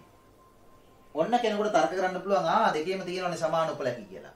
හැබැයි ඒක ගන්න බෑ අයියේ. ඇයි ගන්න බැරි? අන්න හරි. H කියලා කියන්නේ අනන්‍ය දත්ත නෙමෙයි. මොකද එකම වයස තියෙන කිහිප දෙනෙක් ඉන්න පුළුවන්. හරි. එතකොට පුතේ මේ සම්බන්ධතාවය හැදෙන්න ඕනි අනන්‍ය දත්ත හරහා. ඒ නිසා සමාන උපලැකි කියලා කිව්වහම මෙහෙම තිබිලා හරියන්නේ නැහැ. අනන්‍ය දත්ත සහිත සමාන උපලැකි. එහෙනම් මේක කරන්න පුළුවන් එක ක්‍රමයක් තමයි මේ wife ID කියන උපලැකිය පුතේ මේ පැත්තට ගේන්න ඕනේ. මේක තියෙද්දි මේකට ගේන්න ඕනේ. ගෙනල්ලා මේ දෙන්න හරහා තමයි සම්බන්ධතාවය හැදෙන්නේ. ඔන්න 1 to 1 හැදෙන විදිය. හරි. එහෙම නැත්නම් මේ husband ID උපලැකිය අරහෙට ගෙනියන්න ඕනේ. ගෙනිලා ඒ husband ID සහ මේ husband ID හරහා සම්බන්ධතාවය හැදෙන්න. හරිද? එතකොට මෙතන H0001 කියන husband ගේ wife අපි හිතමුකෝ W003 කියලා. එහෙනම් මෙතෙන්ට එන data එක මොකද්ද? W003. H002 කියන husband ගේ wife අපි හිතමුකෝ W001 කියලා. ඊගවට H003 කියන husband ගේ wife අපි හිතමු W004 කියලා හිතන්නකෝ. H004 කියන husband ගේ wife එහෙනම් W002 වෙනවා. ඔය තියෙන 1 to 1. එක husband කෙනෙකුට එක wife. හරි. එතකොට යාගේ data බලන්න ඕයි නම් පුතේ බලන්නේ කොහොමද? මෙතෙන්ට ආවා මෙතනින් මෙහෙම ගියා. ගියාම 3 කියලා කියන්නේ මේක. ඔන්න data ටික බලාගත්තා. ඔන්න ඔකට තමයි පුතේ 1 to 1 කියලා කියන්නේ. එතන අර සදීප දැන් අහගන්න හොඳට ප්‍රායෝගිකව වගු දෙකක් එකිනෙක සම්බන්ධ වෙන්නේ උපලැකි දෙකක් කරහා තමයි. ප්‍රායෝගිකව වගු දෙකක් එකිනෙක සම්බන්ධ වෙන්නේ පුතේ උපලැකි දෙකක් කරහා තමයි. හැබැයි උපලැකි දෙකක් කරහා වගු දෙක සම්බන්ධ වුණාට ඒ සම්බන්ධතාවය මත සැබෑ ලෙස සම්බන්ධ වෙන්නේ මොනවද? උපලැකියාන මේ සම්බන්ධ වෙලා තියෙන්නේ. H001 කියන අංකය සහිත උපලැකියානේ මෙතෙන්ට එනවා W003. එතකොට මෙන්න දෙන්න සම්බන්ධයි. සම්බන්ධලා තියෙන්නේ. ඊගාට මෙහෙන් ගිහිල්ලා මෙතෙන්ට ආපුවාම W003 කියන්නේ පුතේ මේක. ඒ කියන්නේ මෙන්න මෙහෙම නෙවෙයි තියෙන්නේ. මෙන්න මේක අපි highlight කරලා ගත්තොත් right මේක highlight කරලා ගත්තොත් right ඒකට ගැලපෙන එක පුතේ මේක නෙමෙයි තියෙන්නේ. පැහැදිලිද? මේ උපලැකියානේ ගත්තොත් ඒ උපලැකියානේට ගැලපෙන උපලැකියාන තියෙන්නේ මේකේ කීයද? 1යි. මේ උපලැකියානයක් ගත්තොත් ඒකට ගැලපෙනවා මේකේ තියෙන්නේ කීයද? 1යි. ඔන්න ඔකට තමයි 1 to 1 කියන්නේ. දැන් අහන්න තියෙන ඕන ප්‍රශ්නයක් අහන්න. මට කියන්න ඕන ටික මම කියලා ඉවරයි දැන්.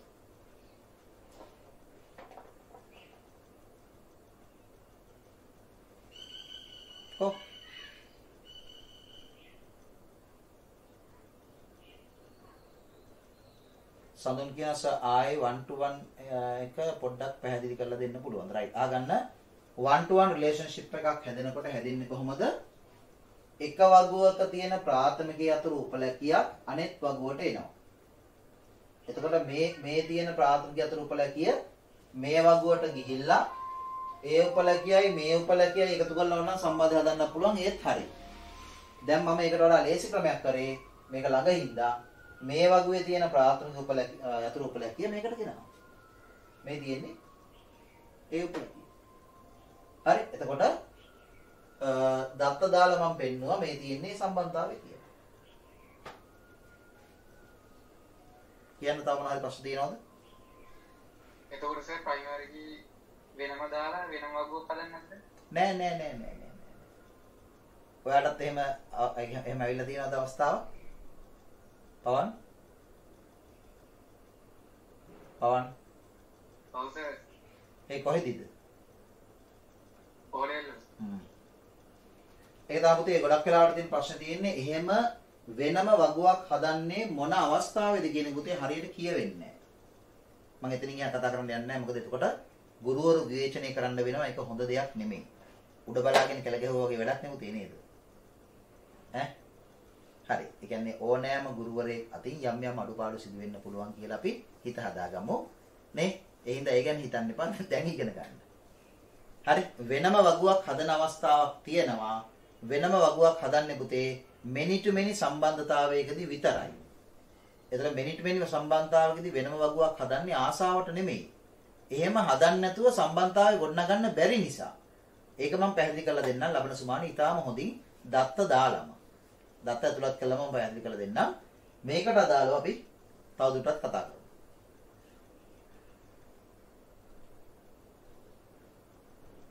සතර ඒක බහුවෙද්දී අර මේ සමාන වෙච්ච සම්බන්ධනේව දෙපාර තුන්පාර වැටෙනවනේ. ඔව් බහුව පැත්තට වැටෙනවා. බහුව පැත්තට වැටෙනවා. මේකේ ගැටලුවක් තියෙනවා. මොකක්ද මේ ගැටලුව කියලා මට පෙන්නන්න. මේක තමයි ක්‍රමේ. හැබැයි මේකේ ගැටලුවක් තියෙනවා. ඔයගොල්ලෝ හිතෙන්න ඕනි ගැටලුවක් තියෙනවා. ඔය 90 අහපු ප්‍රශ්නේ ඒකට අදාළයි. ඒ ගැටලුව පැත්තට ඔය අහපු කාරණේ තවදුරටත් විග්‍රහ කරන් ගියාම ගිය හැකියි. මොකක්ද ඒ ගැටලුව?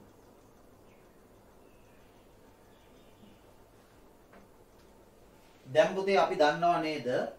husband id කියන උපලැකිය ගත්තාම දැන් නම් පාවිච්චි කරමු අපි උපලැකිය. husband id කියන උපලැකිය ගත්තාම right මෙතන 1 කියන සංකල්පය ගොඩනගෙන්නේ නැද්ද? මට කියන්න. 1 කියන සංකල්පය ගොඩනගෙනවද නැද්ද? ගොඩනගෙනවා. ඇයි ඒ? කොහොමද ඒ?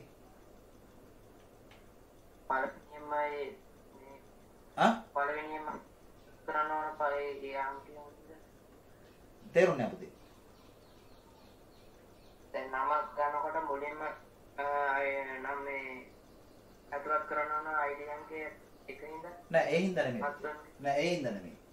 මෙතන 1 කියන සංකල්පය ගොඩනැගෙන්නේ මේ උපලැකිය ප්‍රාථමික යතුරු උපලැකියක් නිසා. මේ උපලැකිය ප්‍රාථමික යතුරු උපලැකියක් නම් පුතේ කවදාවත් එක හා සමාන දත්ත දෙකක් තියෙන්න බෑ. ඒක නීතියක්. ඒක software එකේ වැඩ කරනකොට අපිට ප්‍රායෝගිකව බලන්න පුළුවන්. එහෙම දාන්න දෙන්නේ නැහැ. හරි. එතකොට මෙතන 1 කියන සංකල්පය ගොඩනැගෙනවා මේක ප්‍රාථමික යතුරු උපලැකියක් නිසා. හැබැයි මෙතන 1 කියන සංකල්පය ගොඩනැගෙන්නේ නෑ. හේතුව මේක ප්‍රාථමික යතුරු උපලැකියක් නෙමෙයි. දැන් කවුරු හරි මට කියන්න මේ WID කියන උපලැකිය ප්‍රාථමික යතුරු උපලැකියක් කරන්න පුළුවන්ද?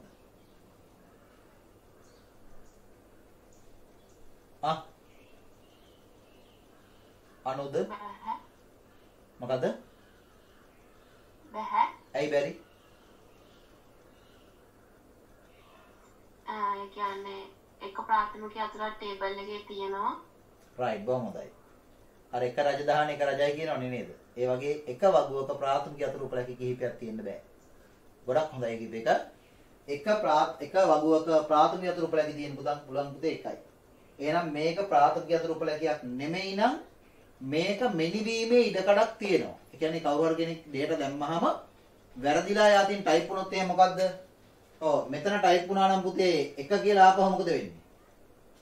නේ? මල කෙලියක් නෙවෙන්නේ අයියේ. දැන් බලන්නකෝ W001 කියන wife කාගේද? H0002 කියන husband ගේ. හැබැයි මෙතන ඔප්පු කරනවා මොකද්ද? W001 කියන wife H004 කියන husband ගෙත් wife වෙලා. ප්‍රශ්නයක් නේද එතකොට? එතකොට එකම wife husband ලා දෙන්නයි. දැන් තේරෙනවනේ. එහෙම ගැටලුකාරී තත්වයක් මෙතන ඇති වෙන්න පුළුවන්. දත්ත ආදානය කරනකොට. right ඒවා වළක්වන්න පුතේ ක්‍රම තියෙනවා දත්ත සමුදා කළමනාකරන මෘදුකාංගය ඇතුලේ. ඒ කියන්නේ මේක ප්‍රාථමික යතුරු උපලැකියක් නොවුණත් ප්‍රාථමික යතුරු උපලැකියක ලක්ෂණ මේකට ගේන්න පුළුවන්. ඒවා දත්ත සමුදා කළමනාකරන ඇතුලේ මෘදුකාංගය ඇතුලේ තියෙන පහසුකම් ඒවා අපි SQL ඇතුලේ ඉස්සරහදී කතා කරනවා. එතකොට ඒ හින්දා පුතේ කවදාවත් මේක මෙහෙම වෙන්නේ නැහැ. බය වෙන්න දෙයක් නැහැ. ඒක ප්‍රාථමික යතුරු උපලැකියක් නොවුණත් ප්‍රාථමික යතුරු උපලැකියක ලක්ෂණ මේකට ආරෝපණය කරන්න පුළුවන්. එහෙම ක්‍රම තියෙනවා. ඒ හින්දා මේක තමයි දකින්න පුළුවන් මේකේ ගැටලුව. ඒ ගැටලුවත් අපිට निराකරණය කරන්න පුළුවන් ක්‍රම තියෙන නිසා. සහ ඊගාවට අනිත් කාරණේ තමයි වගු දෙකක් එකිනෙක සම්බන්ධ කරනකොට හරි එක වගුවක ප්‍රාථමික යතුරු උපලැකිය සම්බන්ධ වෙනවා තවත් වගුවක ප්‍රාථමික යතුරු නොවන උපලැකියක් එක්ක. මේ උපලැකිය ප්‍රාථමික යතුරු උපලැකියක් මේ උපලැකිය ප්‍රාථමික යතුරු නොවන උපලැකියක්. මෙන්න මේ උපලැකියට පුතේ කියන හොඳ නමක් මොකක්ද? ආගන්තුක යතුරු. අන්න හරි. foreign key එක. මේකට තමයි කියන්නේ ආගන්තුක යතුරු foreign key එක. අන්න දැන් ඔයගලන්ට ඔබ හිතුවේ හැකි අර අනුද කිව්ව පින්තූරයේ ඇතුලේ විස්තරය මම ලිව්වේ නැත්තේ. අන්න ඒක දැන් ගෙදරදී හොඳට කියවන්න. FK කියලා දාලා තියෙන පුතේ foreign key. PK වෙදින් නමක් තියෙනවා. PK කියලා දාලා තින්නේ primary key. ඒ 13 වෙනි පිටුවේ අන්තිමට තියෙන පින්තූරය හොඳට කියවන්න. දැන් ටියුට් එකේ මම කොටුවක් දාලා තිනවා. කොටුව ඇතුලේ පැහැදිලිවම 14 වෙනි පිටුවේ මැද කොටුවක් තියෙනවා ලොකු කොටුවක්. පැහැදිලිව මේ කොටුව ඇතුලේ පුතේ මෙන්න මේ ටික ඇඳ ගන්න. හරියට බැලන්ස් කරලා මේක නැති වුණාට කමක් නැහැ. හරි? මේකේ නම් මේ උපලැකි තුනම තියාගන්න. අරක දෙකක් තිබ්බත් ඇති. ඕක ඇඳගෙන පුතේ අදට අපි මේ කතා කරන එක නවත්තුමු. ඒතකොට ලබන සුමාන අපිට තියෙන හොඳ පොයින්ට් එකක් මොකද්ද? one to many සහ many to many සම්බන්ධතා ගොඩනගෙන ආකාරය පිළිබඳ තේරුම් ගන්න. right. එහෙනම් මේක ඇඳ ගන්න. ඔතනින් අපි අදට ක්ලාස් එක නවත්තුමු.